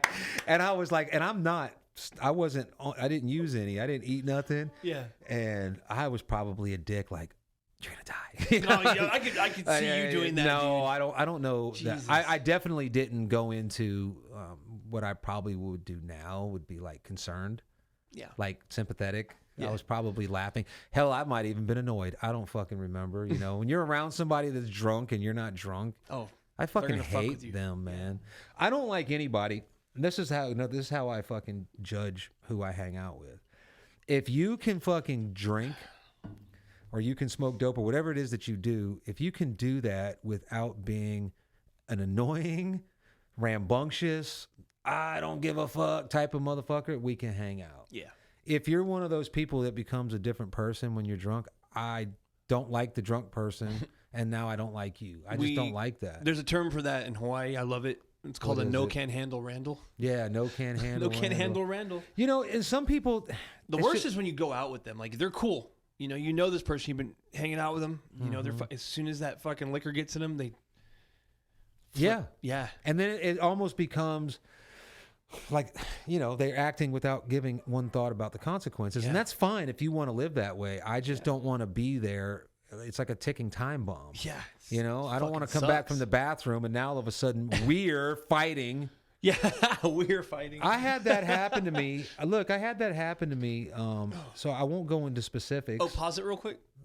Pause what? The podcast. You don't realize the amount of fuck. You're gonna learn how to do this. I'm gonna learn how to do it. He made me pause it so he could change his hat. Right. You are fucking hot. You're taking over this shit, man. That's a fucking splice. No, it's not. It's gonna flow. Oh my god! Don't become one of those people that gets high and then I don't want to be around. No, them. dude, we're good. I'm just kidding. I've been around you high. Yeah. No, but you know, some people I can't. Well, anyway, I came back from the bathroom and I was with a group of guys and we were all riding motorcycles. And there was another group of guys, and they all rode motorcycles together from a different area. Oh, yeah. Okay. So they were out with us. And I come out of the bathroom, and there's an altercation going on. Oh, was that here in Fayetteville? Yeah. It was in fact, it was the bar that I used to own, but before I owned it. So I'm like, okay, one of the guys that was in the altercation was one of the guys that I rode motorcycles with, so I had to back him up. You know what I'm saying? So we're going through it, and then the one guy who is brave as fuck, because there's like 10 of us and there's like 2 of them, and he's still talking shit. He don't want to fight, but he ain't gonna just bitch out. Right. And I ended up becoming friends with this guy later. So I'm like trying to mediate, like I got a feeling the guy I'm with is wrong. Yeah. But I can't say anything about it. He's drunk, right? He's drunk. Yeah. And so one of the other guys who was visiting, you know what I mean? He whispered in my ear. He handed me a fucking knife, and he said, "Look, we got your back, but I'm gonna tell you right now, your man is at fault." Oh. And okay, so I don't know how to take that information because there's a lot of politics for some reason for guys that are riding motorcycles. I'm trying to paint a picture without actually naming names of anything. So anyway, it settles down and we get out of there. And it wasn't long after that I left that entire world. But what had really happened was being that this guy is hanging out with a pack of dudes, like he intentionally fucking shoved this guy. Oh. Like when he was walking past him, he was leaning over the bar and then the guy walked past him and he stood up and he bumped him. Wow. And he did it on purpose. Now that comes from two of the guys from the other visiting group. And it comes from the guy that it happened to. So what this dude was doing essentially was drunk, and he's like, I got all these fucking dudes, and we're all fucking standing together and all this shit. So he just wanted to pick a fight. You know what I mean? I don't think that's something stoners normally would stoners ever do. don't do that. This is all alcohol fueled. Yeah, no. Yeah. I'm gonna tell you right now, my uncle was a fucking big time magistrate here in the county that we're in for a long time, and he would always say that if he was the president or he was the king, that he would outlaw alcohol and he would legalize marijuana. Yeah. Because every time someone came in front of him drunk, it was a fucking hassle. People that were high were just like, hey man, yeah, you know. Yeah. So I had a commander that he told me, he's like, I hate putting people out of the Army for pissing hot, man. Like he was a total, you could tell he was that dude that's probably a stoner, like video game nerd before he joined the Army. Cool dude. Yeah. Good leader. But he told me, man, we were in the smoke pit in Iraq, and he's like, man, we were just talking, shooting the shit, and like I wanted to go to the UPL course because like I just something I've always wanted to do. What is that? The urinalysis, like the guy that he wanted to be a fucking meat gazer. No, not a meat gazer. I'm not the one gazing. No, I was the one administering the fucking test. That's a meat gazer. He's gonna watch you pee. No. Your UPL observers that you pick are the meat gazers. The UPL is the guy that has to go and fucking do all the admin shit. I got a funny story about meat gazer if you remind me. Yeah, but like we were just talking like because it's a good course, it's good promotion points, and and I think if you're going to be a professional NCO, that's something you should do, just so you understand how the Army works, And I was just talking to him, and we were in the smoke pit in Iraq, and he's like, yeah, I fucking hate like putting people out. Like it really pains me when I see a good soldier who just smoked a little weed, and the Army is like, nah, that's the worst thing you can do, and fuck your career, fuck your life, pretty much. Yeah. Dude, like, I don't understand why people don't. I don't get that about the Army. Like, why don't they fight for them? Yeah, I know there's regulations, and I know your job is to enforce the regulations. But at some point, I don't know, man. That's why I wouldn't do good there, because if I had a good soldier, and his life was I know he had a family. You get close with guys. Close enough to care about what happens to them. So they got a family, and now they're in their 20s. They got 3 kids. They're an E5 or E4. They rely on that fucking $1,800 every 2 weeks. Hell, that was me as a 30-year-old, 30-something with 3 kids and a wife in the Army, dude. Yeah. So and I was, But you got to put them out. I would be like, man, we can't put them out. Like this regulation's got to get changed. Well, I think they changed it now to where. Like ASAP's a big thing. Yeah, but you get dabs for that shit. Like you fucking turn yourself in, and you get like when you go to get promoted, they add points to your fucking thing because you took the initiative. Yeah, that's bullshit, man. I mean, it's just weird. Like they just need to invent a way to tell if somebody is high right now. Yeah. Okay, because here's the problem. I fucking you try to rob me at my car when I leave here tonight, and I take out a tire iron and I fucking crack you across the head with it. And I kill you. I didn't mean to kill you. I'm just fighting you because you're trying to rob me. They do a urinalysis on me, and they find marijuana in my system. You could have smoked a month ago. You could have smoked it fucking 2 weeks ago. Well, there is nanograms. You can tell by nanograms. Can they do that now? Yes, they can. Then shut me the fuck up. I didn't know that was a thing. Because I know the guy that wrecked he wrecked one of the subways in like Pennsylvania, the Long Island Railroad, and because he had weed in his system, he like got charged and all that shit. Because there was no way to tell at that time anyway. So if that's changed, then that's news to me. I believe don't know. The cutoff is like, for the military, it's 13 nanograms, which is traceable, which is like, if you smoked and it's been a month, you're going to piss for 13 nanograms. It's a low amount, but it's still, because the Army's, military is zero tolerance. Like you can't have any weed in your system. Yeah. But I think that's like the lowest amount that'll show. So like, for instance, if you go and smoke a blunt and you take a piss test within like 3 days, your nanograms are going to be pretty high. Mm-hmm. But then over time, like by a month, your nanograms are going to be minuscule. Yeah. I don't know the science of it. I actually did own a company at one time that was the gist of it. Was called Integrity Check On-Site Drug Testing. So it wasn't my idea. I think it was something my mom did, but I was like 19, 20, and I wanted to get out of the Philippines. So we started this company called, what we were going to do is come to your fucking workplace and set up, and we were going to test your people. So you guys were going to be a drug test on the spot. Drug test on the spot. Like so surprise. basically what it entailed was you fucking pee in a cup, we dip the stick in there, we wait 2 minutes. The recruiter drug test. Yeah, if it says that you're fucking positive for marijuana, it then goes to an actual lab, and then they come back and they say yes or no. It's like you can't get fired on that stick, but we don't send them all to the fucking... right. So if you pee in a cup and you don't have anything in your system, chances are they just threw it away. They didn't even send it to a lab. That's just like a precursor. Did you know that in the Canadian Army, I believe that marijuana is legal in the Canadian military? Yeah. You can't be high on duty. Well, here's the thing, but though. like, Do they you don't think punish that people. soldiers? Do you think that with today's? Obviously, we agree that soldiers shouldn't be drunk on duty. Right. There's firearms. Which we all sometimes. know that was a normal thing. Come on now. Yeah, a lot. How many fucking times were you, especially as an E4 raging in the barracks, especially in Korea, man? Yeah. Holy fuck, dude.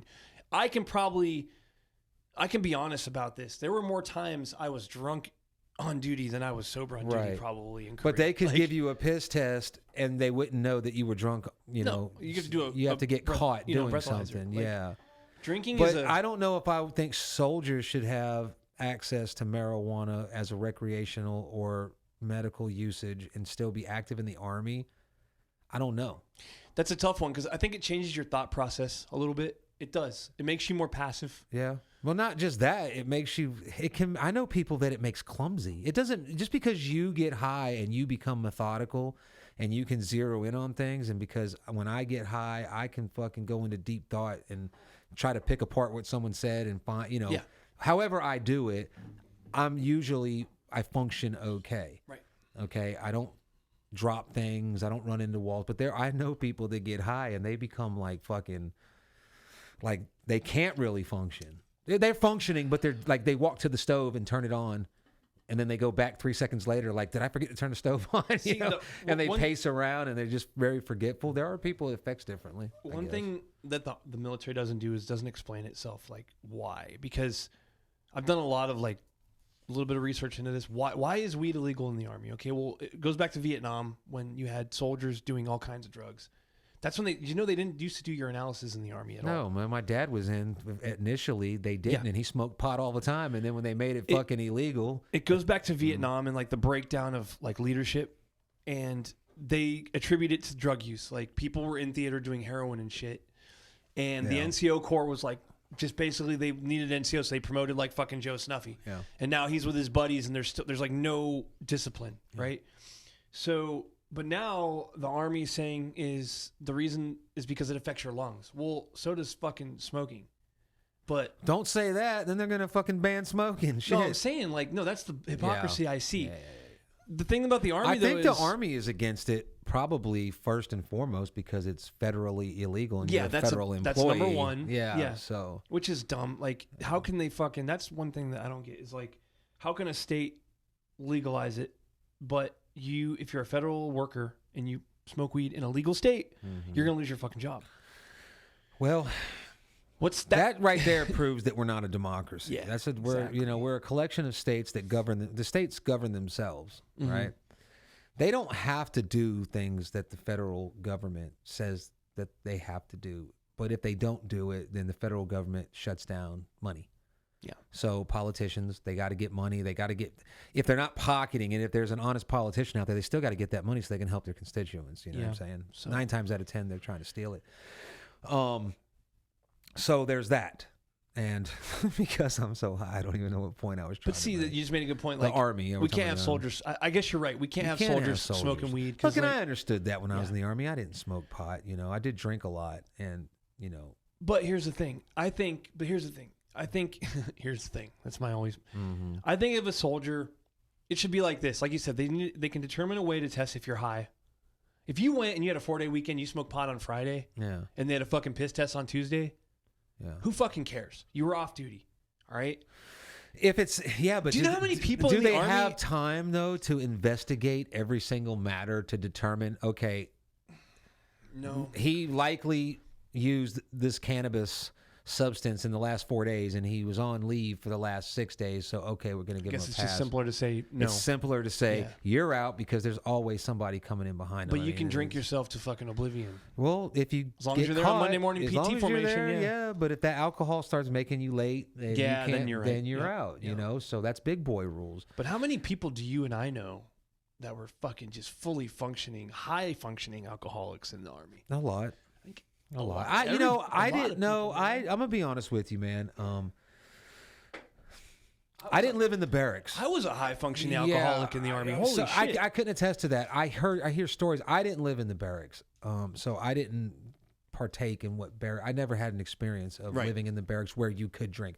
I lived in barracks during TRADOC where we were drinking, but we had to sneak it, and you had to sneak to smoke.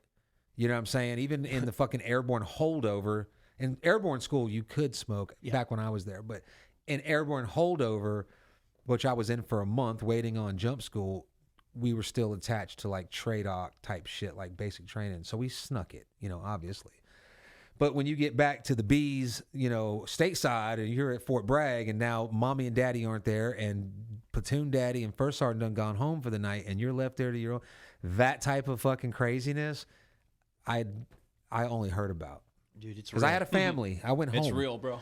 But I've heard, people and laughing, and you can smell it, and they're like fucking still drunk, but they're still running.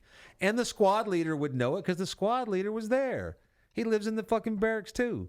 You know what I mean? So he's like, and now he's running even harder. So sometimes I'd be pissed because I hate running. I always hated running. I never found the zen. I could run.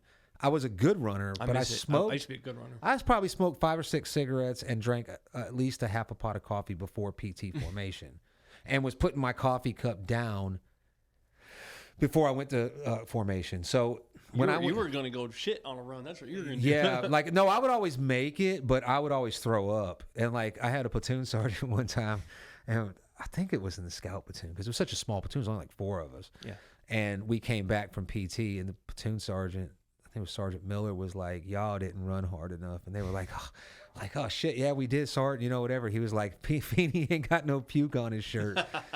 But my platoon sergeant was a shitty runner too because he smokes and he drank coffee too. So I loved it when he led PT because we ran at a normal pace. Yeah, you always had that one NCO that you knew couldn't run for shit. Or you get the one fucking guy that was a fucking E4, but he's like the most ranking E4 that's available that day, and he runs like a gazelle. Now he takes everybody on a fucking sprint for 30 minutes. Oh, I fucking hated that shit, bro. That was me. That had me contemplating killing motherfuckers. That like, me, I'll bro. fucking kill this son of a bitch. I can't tell him fuck off because if we don't, even if we get in a fight and I'm victorious in my mind and I'm this big badass, when it goes before the platoon sergeant, I'm fucking wrong because he put that dude in charge. You see what I'm saying? And it's just, I fucking hated being in that situation. Yeah. There was a few times where I bucked, where I thought I was right, you talk about military bearing, you done stepped over the line. So now I can, and if it goes before higher, we're both going to get slapped on the wrist. You ain't going to get in trouble, but there's been times where my NCO and me both were like, hold out your hand, slap, slap. I was probably wrong in the situation, but the way he handled it, I don't know, man. I just could never have anybody, I don't care who it was, talking to me like I was a piece of shit. Now, if you're my fucking sergeant major, you get that respect. Yeah. He's just like, come here, asshole. Oh, yeah. But when you got a fucking guy that you know very well because you're with him all the time, and he wants to be a douchebag, are you fucking kidding me? You don't have to treat people that way. You don't have to treat people that way. Army makes you. You don't, because there were fucking leadership. I never treated nobody that way. I'd fuck with you. That's all part of it. But being a dick because you have the power to be a dick just to be. No, I'm talking about being like a douchebag. But here's the thing, man. I'm not talking about just being the boss. I'm talking about just being a fucking asshole. Yeah. And you're hiding behind your rank. So as soon as somebody like that would step out of line, that's when I would buck because I knew I wasn't going to get. I never got an Article 15 as a soldier, and I bucked a lot, and I never got Article 15 because typically I kind of took a gamble on where I was at based on their demeanor, so nothing ever really happened. It's a thin line between respect, though. You got to earn respect of your soldiers, and you have to have respect your soldiers as well. Well, you don't have to respect your soldiers. They have to respect you, but you don't have to fucking treat them like they're subhuman because they're a private and you're an E5. You don't have to do that. Which I mean, like you should respect your soldiers. You should respect them as people. Yeah. And you should respect that they're not all fuck ups, but you do have that one that's always fucking gonna push you. Yeah, there's always one. I think it was you. No. No. Okay. No. I was never. You talking about the one? Okay. Yeah. When I'm saying there's always one, I'm talking about can't get right. Oh, there's always can't get right. No. Okay. But most people don't understand that he's still doing his best or her best. They can't get right. Maybe, but then you don't need to be there. But then you have if that's your best. If your best, your don't give a fuck as well. If your best can't keep up with the line unit and the infantry, you don't need to be there. You need to be somewhere else in the army. But you also have your don't give a fuck. You got and your those don't too. give a fuck has to intermingle with all the other soldiers. So you got to kind of. I don't give a fuck. Right. Okay. I wasn't that guy. Because if I was, I would have fucking had Article 15s. I did give a fuck. Yeah. Okay. If I did not agree with I'll give you an example. Okay. This guy is one of my fucking good friends. Okay. I won't say his name if he watches. I still keep in touch with him. We were fucking battle buddies together. And he got, I came in. My circumstances were different. So he got promoted to E5. He got moved to another team, right? So now he's a sergeant and I'm still E4. And I don't know what happened, but all I know is the owner of a DVD, who was one of my squad members, gave me a DVD and told me I could watch it. Okay, because I was off duty, so I put it in the DVD player and I'm watching. Listen to how technical you sound. Yeah. The owner of a DVD. Yeah, I'm just. Is this from your paperwork? I don't want to mention anybody's name. So basically, I borrowed a DVD from a guy, and he said, "Don't give it to nobody," because it was The Hunted and with the knife movie. Yeah. Forgot his name, Benicio del Toro. Yeah. So everybody wanted to watch it, and he had the only copy. He said, "Don't give it to nobody because I want to watch it when I get out." Anyway, long story short. This sergeant comes in, and I guess he had maybe thought he had arrangements to watch it, and he came in and wanted to watch it, and I said, no, it's not mine. And I didn't say it in a mean way. Maybe I did. Right. I was just like, nah, it's not mine. You can't have it. He tried to pull the sergeant shit on me. Oh, fuck that. Like the specialist Feeney, blah, and I laughed, and I put the fucking movie back on. And then he did it again, and he wanted me to do push-ups, and I was like, "Yeah, I'll be damned. I ain't doing that shit, dude." Like, first of all, we're friends, and I understand what's going on right here. Oh, this is a guy that became an NCO. Yeah. I understood what he thought, but he was wrong, and I was kind of letting him know, like, no matter how this lands, you're wrong. You cannot. You can maybe. You're not going to do it to me, and I'll go before a judge. You can't just walk up and rob somebody because you're a fucking, if it's private property. If it's Army property, squad property, and I say, no, it was issued to me, and you're a sergeant, and you say you got to have it, by all means, you can have it. Now you're responsible for it. But personal property, so it went, and I'm going to tell you, because my platoon sergeant wanted to fucking slam me so bad, he took counseling statement. There's a part of the counseling statement that after it's done, you have to check, I agree. Yeah. You don't have to check, I agree. No, but here's the thing, though. This is what the fucking they tell you. They tell you you're only agreeing that everything I told you is written right here. You're not agreeing to the statement. Right. That's a con. Yeah. Because I fucking went back on, I had to do something one time, and I said, no, that's not what fucking happened. And the fucking counselor that was there said, well, you checked, I agree right here. And I'm like, yeah, but. So I never did it again. So I wouldn't check it. And the poor fucking squad leader that had to write this shit up, he was trying to be real. He's a nice guy. This was a nice guy. He was a good NCO. And I kept saying, I'm not going to fucking, I agree. I'll sign it, but I disagree, and I'm going to write a rebuttal. Yeah. Because that's not what happened. What you're saying, it kind of happened, but you're leaving out the personal property and the fucking all of this. So anyway, I did what I did, and everybody wrote a statement, and I never heard another word out of it because I believe I was right. Like, you can't do that. So what they want me to do is do what he says and then go snitch him out and complain. Fuck that. I'm a grown-ass man. We can handle this shit right here. Yeah. You know what I'm saying? You ain't fucking robbing me. I don't care what your stripes are. Yeah. And it was a slip up, I think he was in a bad mood. I was, at this point, in a bad place. So we just, two friends sometimes can butt heads. Mm-hmm. It's happened to me before. You get into fights with your friends, and for that moment, they're wrong, and you don't like them anymore. But if they're your friends, you get the fuck over it. Yeah, and then even stronger friends. And maybe you don't talk about it. Apologize. I believe that we didn't really apologize to each other for it. But when I was leaving the unit, I gave him they give you all your counseling statements, and the counseling statement was in there. Oh, it's supposed to go with you. Yeah. No, you can take it out. Yeah. Before you go to another unit. I handed it to him, and he ripped it up. He was like, "Man, that was some bull." And I was like, "Yeah. That's two dudes apologizing, So that was me in the Army. I think I was justified in that one. Yeah. So. Oh yeah. Anyway, that's it. Fort Bragg. Speaking of the fucking Army, man. Goddamn, Fayetteville, Fort Bragg, man. We just can't have shit around here. They got the Fort Bragg Fair going on. Is it going on right now? And I don't know if it's going on now. I was watching a video today. The Fort Liberty Fair. Is it the Fort Liberty Fair? They did it. Yep. Oh, okay. Well, the Fort Bragg Fair, what's that Danny DeVito? Where he's got the two guns, and it says, and he's looking this way, and the meme says, if you shoot somebody for breaking in your house, that means you value your goods over them. Yeah. And Danny DeVito was like, anyway, so I started blasting. Yeah. Oh, shit. So Fort Liberty, Fort Bragg. But I was watching a video of a fucking, younger people in fights, jumping on, fighting back the MPs. Like, MPs aren't like real cops. It's already happening, huh? Yeah. And that shit just opened this week? Yeah. Yeah, it's already happening. Can't have nothing nice. That's why I don't go anywhere. We got a fucking nice downtown. Yeah. It looks nice in the daytime. But I would go down there, but every time I do, I'm fucking walking past some of these streets. Maybe because when I grew up, this was a bad part of town. Yeah. But I get too hyper vigilant. Like, there's too many people, and people say, "Oh, you're being paranoid," but there's always somebody getting robbed. You know what I'm saying? If you're out there, I don't know, man. It's that's why I won't. Man. You couldn't get me. I don't know what it would take to get me to go to the fucking Fort Bragg fucking fair right now. I was there last year. I would not. It wasn't bad, but it did start to get crazy around evening. When I was a kid, I fucking loved it because it was so fucking skeevy like that. You know, there's always something. The fair's supposed to be. There's supposed to be a level of.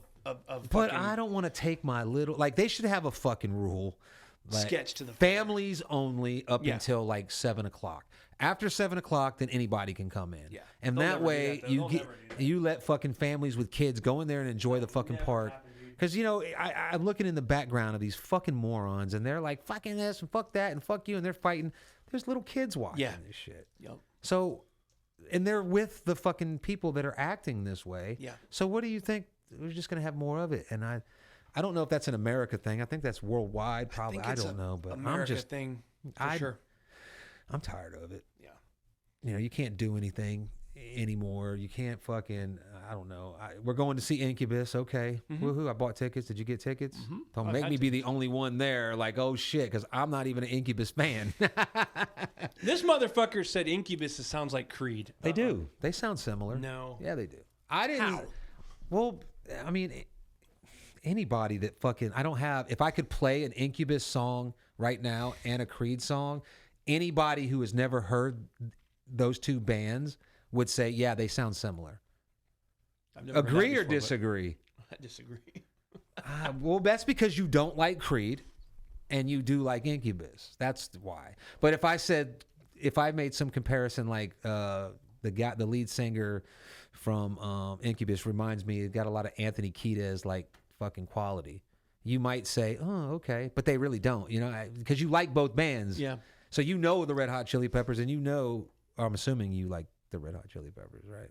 I like them. I get a little tired of them. Wow. Because on the radio, if you listen to the fucking radio, every third song is fucking Danny California. The things you learn about people. They're all right, man. They're cool. All right. They're next to Guns N' Roses, they're like the fucking best rock band ever. Debatable. Very debatable. Yes. Stadium Arcadium, the greatest fucking album ever released. I like Red Hot Chili Peppers, man. Would I go see them live if I could? Yeah, I would. Yeah. Well, I would now that they're older, and it would probably be more of a sit-down type crowd. Because I don't want to be in that's Incubus, dude. Incubus, the lead singer, is your age, bro. Yeah. He's like 77, 78. He'll probably. You think they'll hit that surf breakout? They'll probably hit Crystal Pier. They are surfers. He is a surfer. I hope so. Yeah. That'd be cool. So are we gonna be like tools and fucking go out there and surf just so we can get a fucking we should. That's business. I wouldn't do it normally, but we really should try to get like we'll make a sign. So if we do see him, I'll run up to him and be like, yeah, and you can hold the sign or vice versa. Yeah. Fuck it, man. I don't know if anybody even knows who that guy is. I mean, you and Jody seem to. I don't. My fucking wife know. knows Brandon. That's like one of her favorite. She has a crush on Brandon. Okay. Yeah. It was Jody. a surprise for her. So does Jody. I think every girl. She's like, get the VIP. I'm like, well, you ain't going backstage. Yeah. What are you gonna do? What are you gonna do, Jody? Like, no, baby. If you want to go backstage, go. You're just going home without me. Right. You know what I'm saying? It's like, and I'm not going to spend $2,000 on that. So, yeah. You know. No, that should be fun, man. I mean, they got some good songs. Yeah, I like some of the music. Which to me, that type of music for me is like. You never listened to Incubus though before? I know when you play a song, I've heard it because it was just like background noise. And that era of rock and roll to me is shit. What age bracket is Jody in? Is she more my age? Or She's my age. Okay. She's actually 1 month older than me. So I can see why he's not as popular with you, because Incubus got really popular in like '98 when I was in high school, '99. Yeah, see, I was already in the Philippines. Yeah, so they're popular in the Philippines too, but they weren't popular in the Philippines till like the mid 2000s. Yeah. You know, the Philippines a little bit behind with. I hung out in the red light district, so all the like Backstreet Boys and all the pop disco music is what I listened to because I was always Kylie in the Minogue. bar. Yeah, the Spice Girls or the Barbie Girl, they played that song all the time. The fucking Backstreet Boys. Code Red, all these boy bands. I'm gonna tell you what, boy bands. You ain't the Backstreet Boys were making a fucking. Your wife would probably remember. Code Red? No, well, she probably remember Code Red, but I got to make a note of this. Yeah. These are bands I never heard of. Yeah, Backstreet Boys were big for a couple of years before anybody in the United States ever. They were selling out fucking people passing out in the streets crying in Asia. Well, Beatles did the same thing. Yeah, so during that time, if you had a boy band, the Asian market is where you surfed them. I mean, you put them in the water to get their feet wet. And if they made it there, maybe they crossed over. Where Code Red was a British band, and Code Red. I only know them because they came into the bar. I used to hang out in one bar called Dixon's, okay, and it was a fucking typical red light district bar. I mean, that's all detail I'll go into. And I'm fucking like 19, 20 years old. And I'm wearing a fucking Adidas tracksuit with shell toes. You talked about this on the fucking goddamn 2 gold chains and one's a horn. I'm like a fucking like little Guido motherfucker wannabe. But I'm hanging out and the girls start going fucking crazy. Now, normally that was my job whenever I came in because I was the young one and all the old dudes. So I'm starting to like look at these dudes like, who the fuck y'all? But then I recognized one of them, and one of them and me look very similar. Oh. So the girls used to always tell me that's who I look like, and I never knew who they were. So From Code Red? Yeah. Okay. Yeah. If you look at one of you'll see if you pick it up, there's one guy. Hey, we don't look like twins or nothing like that. Yeah. But to Filipinos, all white people look the same. So they would see him. So when I would come in, we had the same hairstyle, and I was gonna get a picture with him because they got the guy that walks around the bar that takes pictures and you pay him and he gives it to you. It's a Polaroid.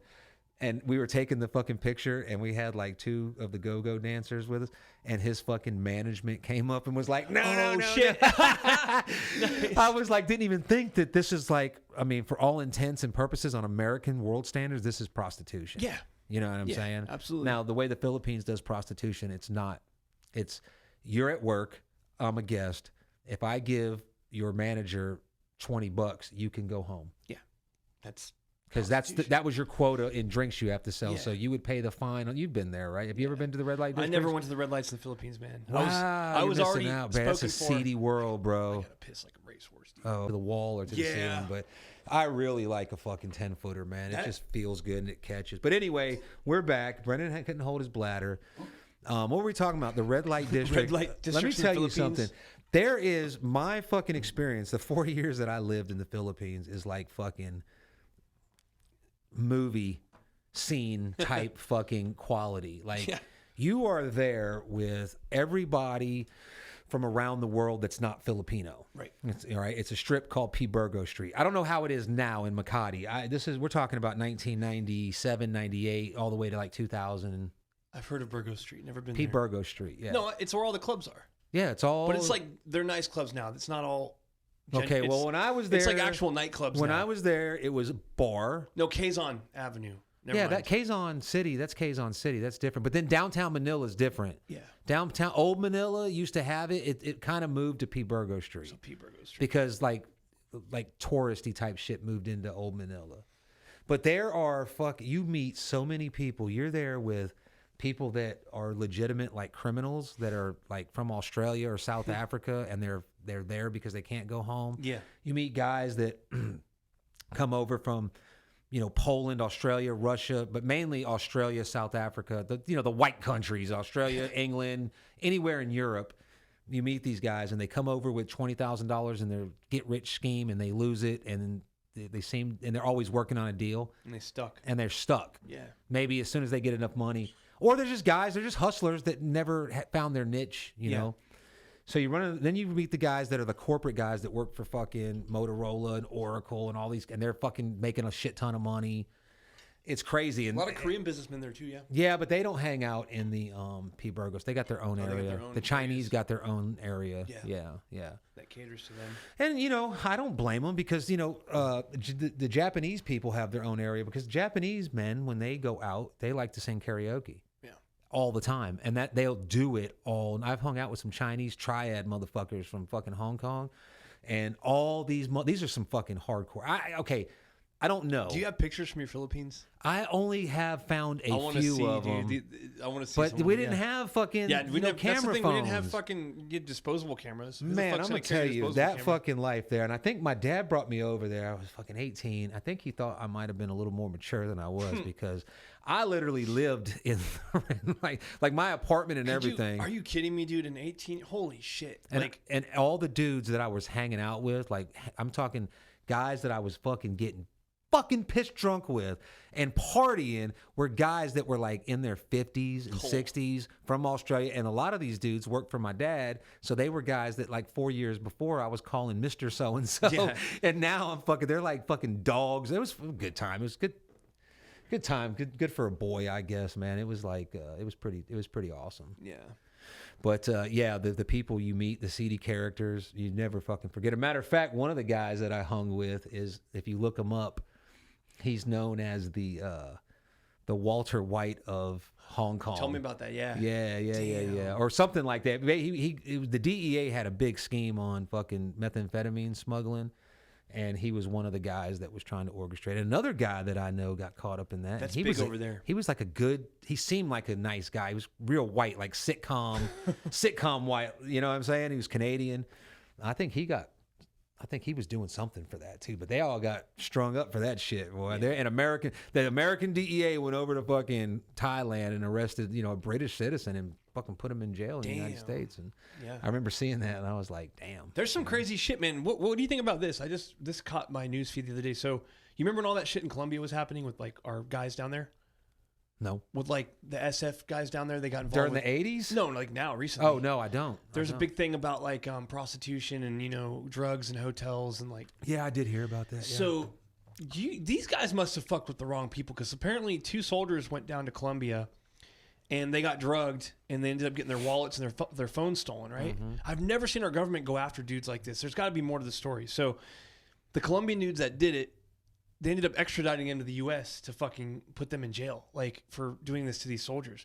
Those guys must have been some high on the fucking... It could be. I don't know. Because they just went out. These guys went to a bar to fucking meet. So the American government arrested some Colombians, extradited them back? Extradited them to charge them for what they did to these Americans. Yeah, it was like three soldiers. I don't see...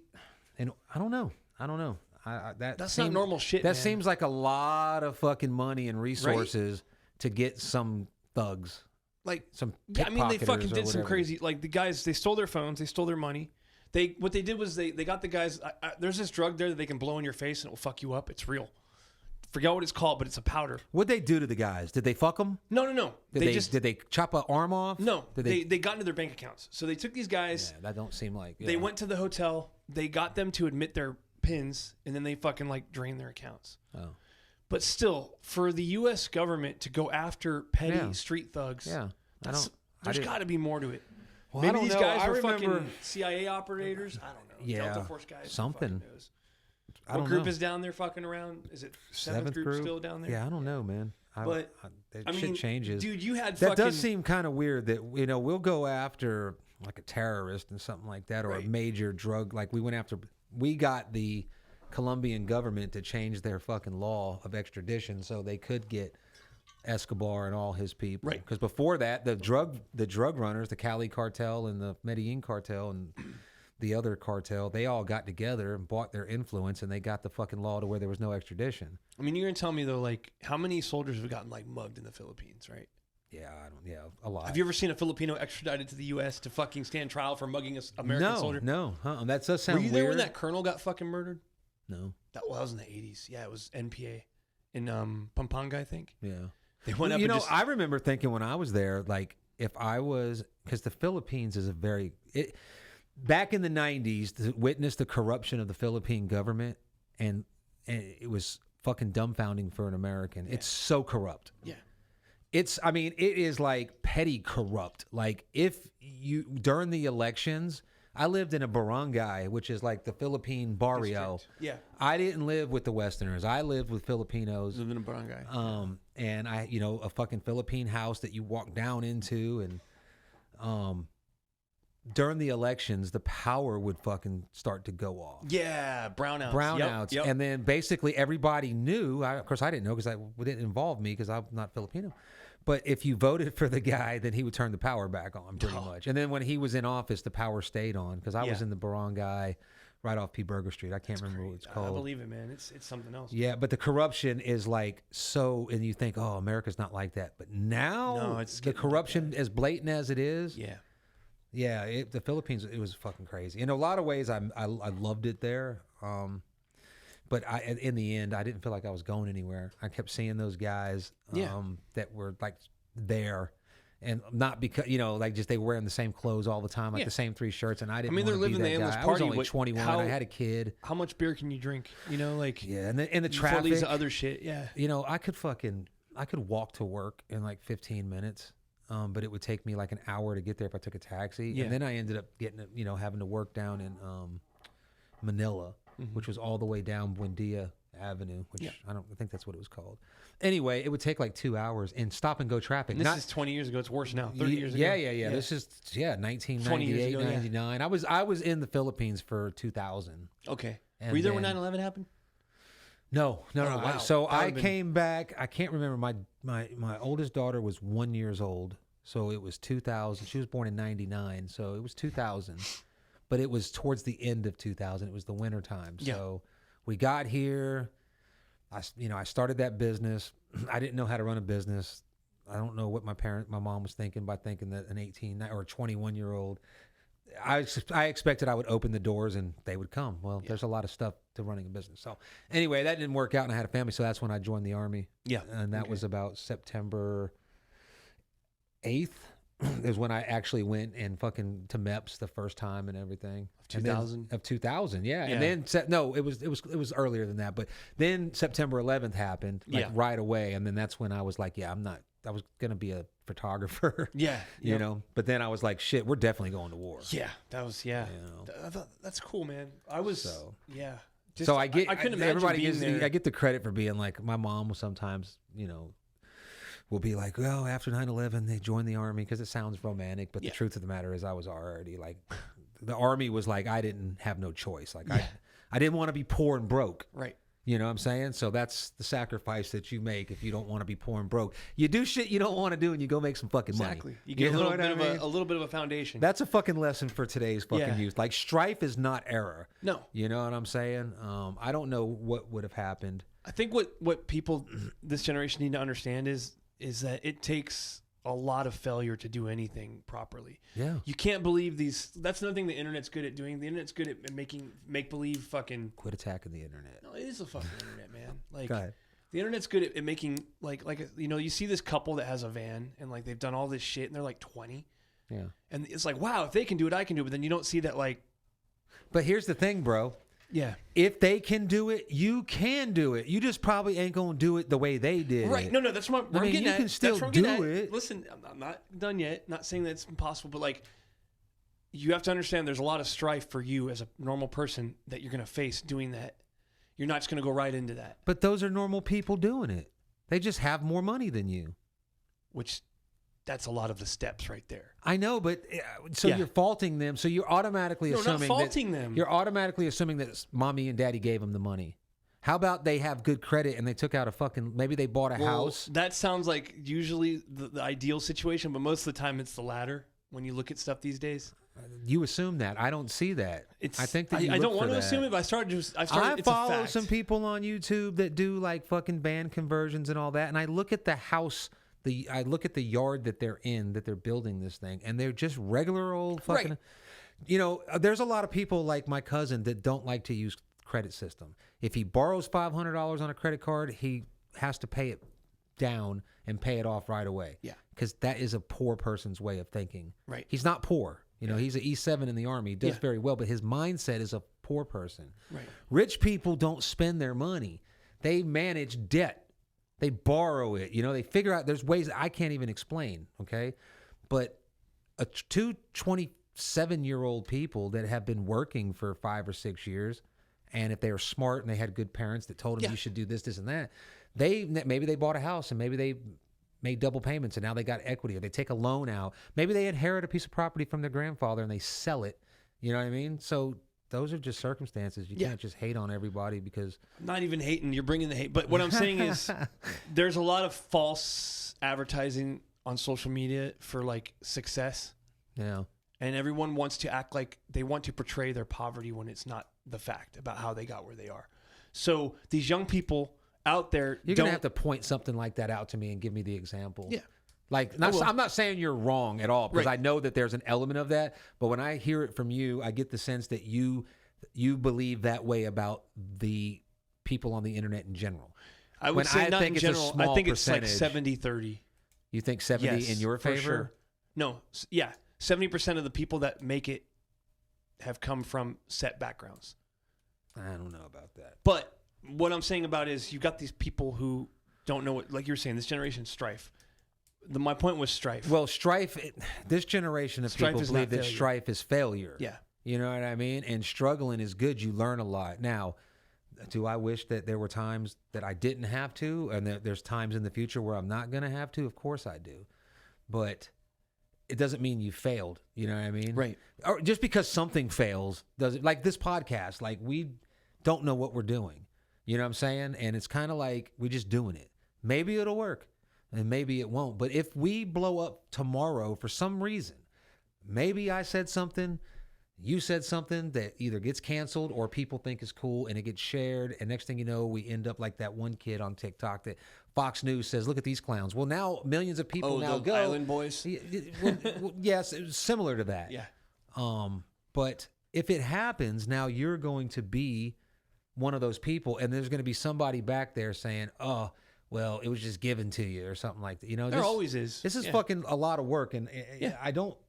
Sometimes I dread it. Sometimes, like today, I didn't really want to do a podcast. So was I, but I got out here and I did it anyway. Yeah. You know what I'm saying? But there's a lot of work, and there's no compensation. The only way we get compensation from this is if we start getting more views and more subscribers. Yes. Hence, you know, thumbs up, thumbs down, and all of that.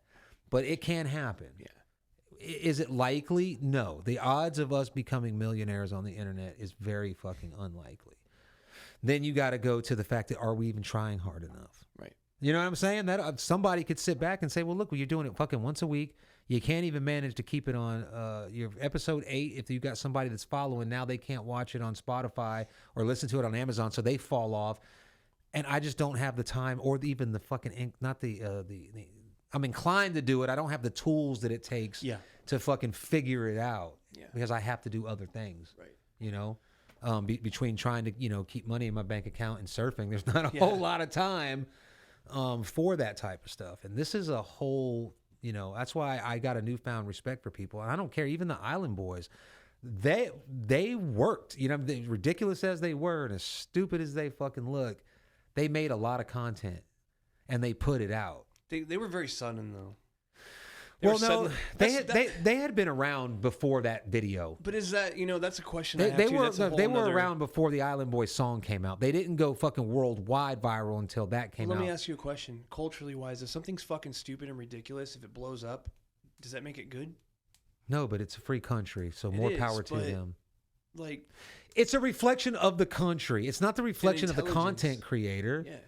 It's Well, not. it is. It's not. No, if I'm up here farting in a fucking jar and smelling it, and there's millions, That's probably how we'll blow up. and there's billions of people that want to watch that. That's a reflection of the audience. True, you're right. So what you want me to do is give up the potential of millions of dollars because I am now influencing people to do stupid shit that you find stupid. Well, but you don't want me to make the money doing it. If I could fart in a fucking jar and smell it on this fucking camera and become a millionaire, I fucking would. But you want me not to. Because it's degrading to you, man. It's not. Degrade all the fuck you want. We gotta have a line somewhere. Like, I wouldn't can't find keep it, going like this. First man. of all, I wouldn't find it degrading. Now, if you're farting in the jar and I'm being forced to smell it, that's degrading, and that's like some type of porn. You know, that we could probably make billions of dollars on in the Korean market. Don't even want to. Yeah. But I don't know. I haven't figured it out. You know what I'm saying? I've had a friend of mine once that said, if I just want to figure out what everybody in the world needs and then sell it for $1. Well, that's a very basic approach to marketing. You know what I'm saying? So Grilled cheese I think the fucking idea of Martin's got me wanting to start a fucking surf agency, a surf training agency. Because I'm going to tell you right now, that sounds stupid. That's a high moment. But when I first started surfing, I was going to get classes, you know, everybody get a lesson, but I didn't do that because I watched the lessons, and all they do is take you out and push you into a wave, and you look like a tourist doofus, kook, you know, whatever. And I was just like, surfing. But you're surfing, you are. So I just assumed that I would just figure it out on my own. It took a lot longer and it was a lot harder, but I think I appreciate it more because no one ever pushed me. And to this day, no one's ever pushed me into a wave. Yeah. So what I would have paid for, if I could have found it, was somebody like Martin that's been surfing for 30 years, and he's just stoked about it. Like, he's, after 30 years, you know, he still wants to go all the time, and his outlook on it is kind of what we might call romantic. You know what I mean? Like, he's really into it, like the ocean, and he's stoked about people learning. That's what he says, so I'm going to take it at his word. I believe him. I would have paid for that type of coaching. Like, give me the basics. Don't just put me in a wave. Tell me about the fucking, you know, the currents, the winds, you know, because a lot of people think that north wind is wind that's blowing north. No, if the wind's blowing north, it's a south. That's a south wind. Yeah. You know what I'm saying? So, and then the tides and the buoys and how to fucking, now you're not going to teach anybody how to read a wave. You can give them pointers, but that comes with time. Right. And you can't tell anybody what surfing a wave feels like. So when you're giving the instruction, but I believe that surf instruction should be you paddle into your own wave. Yeah. That's how I teach. That's what I wanted. But then there is the market, which is probably bigger for people that just want to pay $150 and you get a college kid out there to have a conversation with his buddy while he pushes you in the wave and goes, yeah, good job, bruh. Yeah. And then back to his conversation. Because that's essentially what it is. And that's the market. So, well, I was talking to Martin last night. I believe we were in the group text, and do they have? And I thought I was coming on to some groundbreaking shit. And Martin was like, no, they got that. No, that's a thing. But then I flipped it. I was like, okay, well, if it's a thing, that's a proven success story. Yeah. I couldn't do it because I don't have the experience. I couldn't sell it. I started surfing 2 years ago. Let me show you the path. Yeah. You know what I'm saying? No, they don't want to hear that. But somebody, you know, a lot of these instructors, though, are people that started surfing a couple of years ago. Here in maybe, but I wouldn't want to be a part of that. Like, there's a lot. You'd be surprised. That's why, you know, there's more than meets the eye. Always, you get to talking to some of these people, and like, they are from like Idaho, and they moved out here, you know, to just experience it. And all of a sudden, they're surfing every day. They got good at surfing, but all of a sudden, they're instructing, and they're doing that. They're pushing into waves, and people still pay for it. Well, when it came to fucking John getting lessons, that's what I wanted. Or Colorado's a big one. I knew that for a kid that's 11 years or 10 years old, it's kind of intimidating paddling into a wave. I don't know how to do it, so I was trying to push him into waves. Yeah. And I would flip him over, and that's going to scare him. So I said, okay, fuck it. I can't do this. So I took him to Sean's in Wrightsville Beach. That's the first time that we saw each other. Yeah. It was that day. Yep. So I wanted him to do that, but me, I wanted, when I fucking finally surfed the fucking wave, I wanted to go into, like, I wanted to be a 30-year fucking, like, I wanted to understand the ocean, so I really just immersed myself. And that's typically a trait, if you know me for 30 years, you know that. People that know me since I'm a kid, they know that, so they automatically, okay, he's surfing today. In 6 months, he's going to fucking sell that surfboard for $10.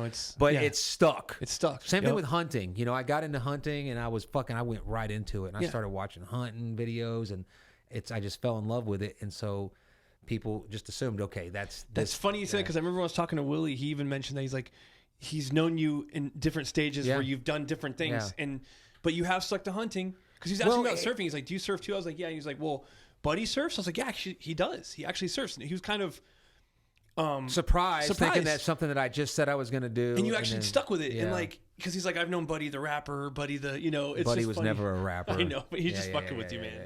But I have gone through stints where, we all go through that. I went, I rode, I wanted to ride Harley. So I Buddy rode the Harleys, biker. Yeah. And then I got tired of it and I rode with an organization, and I was the politics and all that. I didn't like it. Right. So I did it. I didn't like it, so I left it. And then I still rode motorcycles, but then I got more into like building cafe racers and modifying bikes. Okay. And when I'm doing that like I'm buying surfboards. I'm always shopping for parts, looking for deals, trying to sell something. It takes you over. Well, I got out of it. It's a lifestyle. It was a lifestyle that I didn't love. Yeah. It was a lot of work. The money wasn't there at the end. And then eventually I just got tired of it. Then I got into boats. So I bought boats and, flipped them and took them out, and I fished real hardcore, and I still consider myself a fisherman. My only problem is with hunting and trying to live a life. When I have the chance that I'm in fucking Wilmington, I'd rather surf than fish. Right. Like I always bring my fishing pole when I go down there, just in case there's no surf, because I really want to get up there. It's going to be hard. Surfing trumps that. It's going to be hard this season. I'm just going to let you know, mark this conversation when it becomes hunting season again this year, because you were just getting into surfing last hunting season. Mm-hmm. But now that you've been out in the cold and you've got your wetsuit straightened and you're getting better, you can actually enjoy a day of surfing in pretty sizable waves. Right. Some of the best swell we get is from like September till November. I know. And sitting here right now, I'll tell you that I will balance it, but as soon as I get in a tree, it's all over. I know, though. I'm committed to hunting, too, because like I put surfing on hold, too. All my buddies are like, let's go, dude. And I'm like, yeah, that's cool, but I'd rather be in a tree right Unfortunately, I only get to do it for like really 1 month out of the year, which is like That's November. So cool, though. Look how it's changed. It's made a positive impact on your life. Big time. Dude. Big really time. has. So people that fucking I haven't talked to, like family-wise, or people that know me, like, oh, they are surprised when I say that, no, I'm going surfing. Like, oh, you're still going. Yeah. You know what I mean? And so, it did start off as one of those things that I've always wanted. I'm the type of person, if I wanted, like some of these people that we're talking about that will make these comments, they're people that have done the same thing their whole life, or they haven't done anything. There are people that go to do whatever they call work. Yeah. And then they eat dinner and they sit down in front of the fucking news station. Yeah, man. And then they fucking go to bed. And they do that every day. And to them, that's their life for fucking longer than that. Yeah. And that's just normal to them. And I look at that like, I can't do that. No. I need to be doing something. Yeah. I like boats. I wanted to be into, I realized that the best, that what they say about boats is true. The best day is when you buy it and the day you sell it. They're a lot of maintenance. I bought a stand-up paddleboard. I bought a shortboard. That's another thing too. You know what I'm saying? So I tried it out, and so I'm going to keep doing that when something. But I don't think that anything's ever going to break this bond with the ocean, surfing. It's never going to go away. Even if I fucking wipe out hard and I get skittish, I will move to some form of water. Yeah. Maybe stand-up paddleboarding primarily or something like that. But I've had a love relationship with the ocean since I was about 8 or 9. And, I've been surfing not consistently since I learned when I was about 9, 10. I got really heavy into it when I was in Korea, but it wasn't every day. It was like during the summer.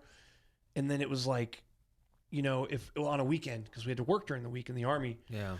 But, in Hawaii, I really got into it, and I got my skill to a point where I was confident and comfortable. And I could go out and surf in pretty, different conditions. Well, what happened? Because I saw you the other day, and you look like... You hate on me so much, dude. Here's what I want to see, okay? And I keep mentioning this, but usually a back injury is a career ender for surfing, period. Yeah. I can't believe, So, for sure.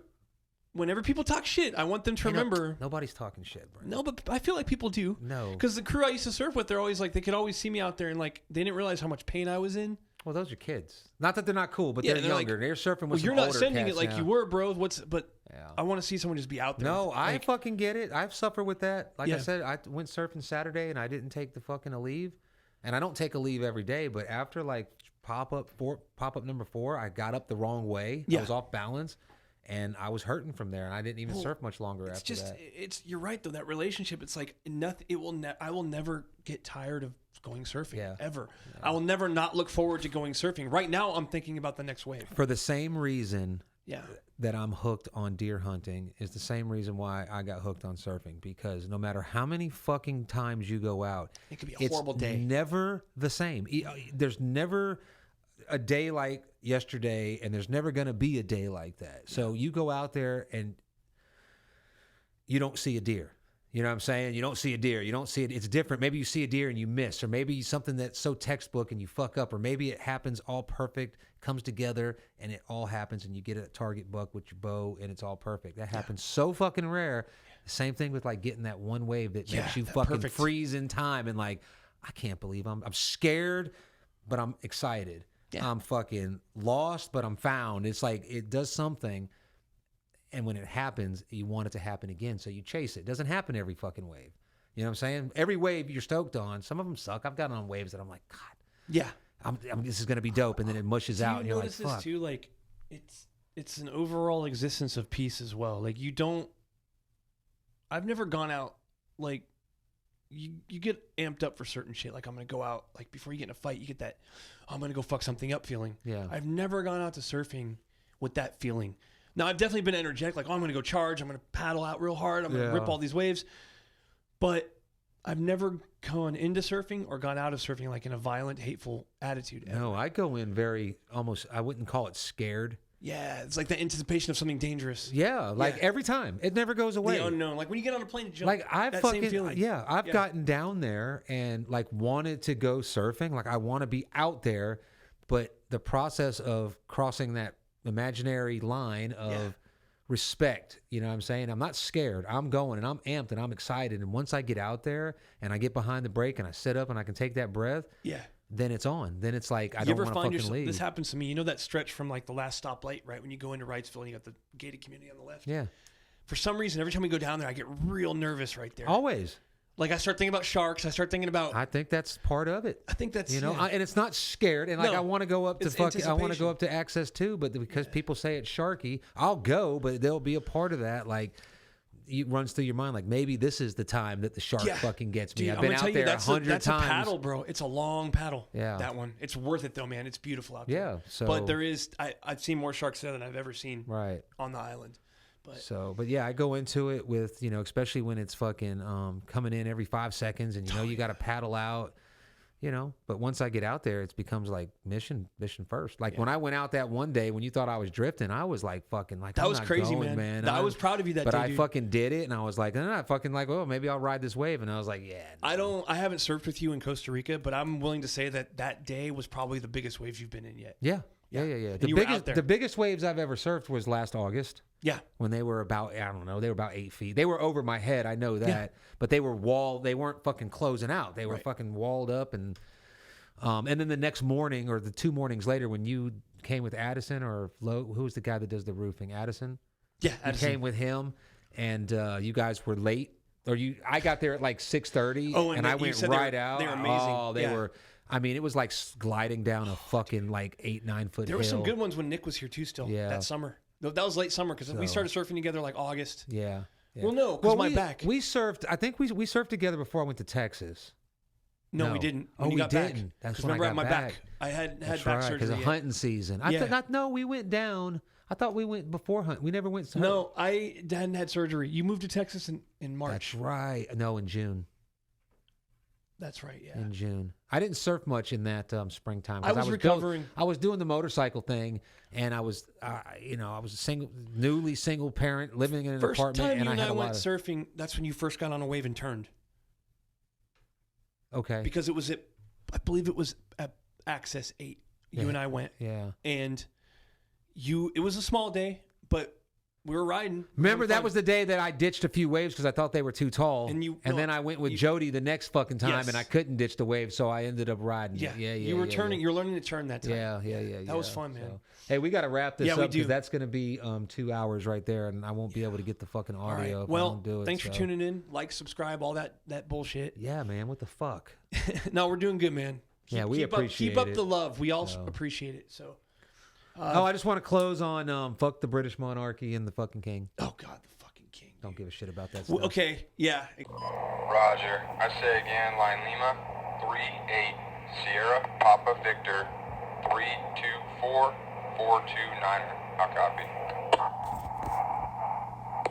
Solid copy. Do you have any remarks? Over.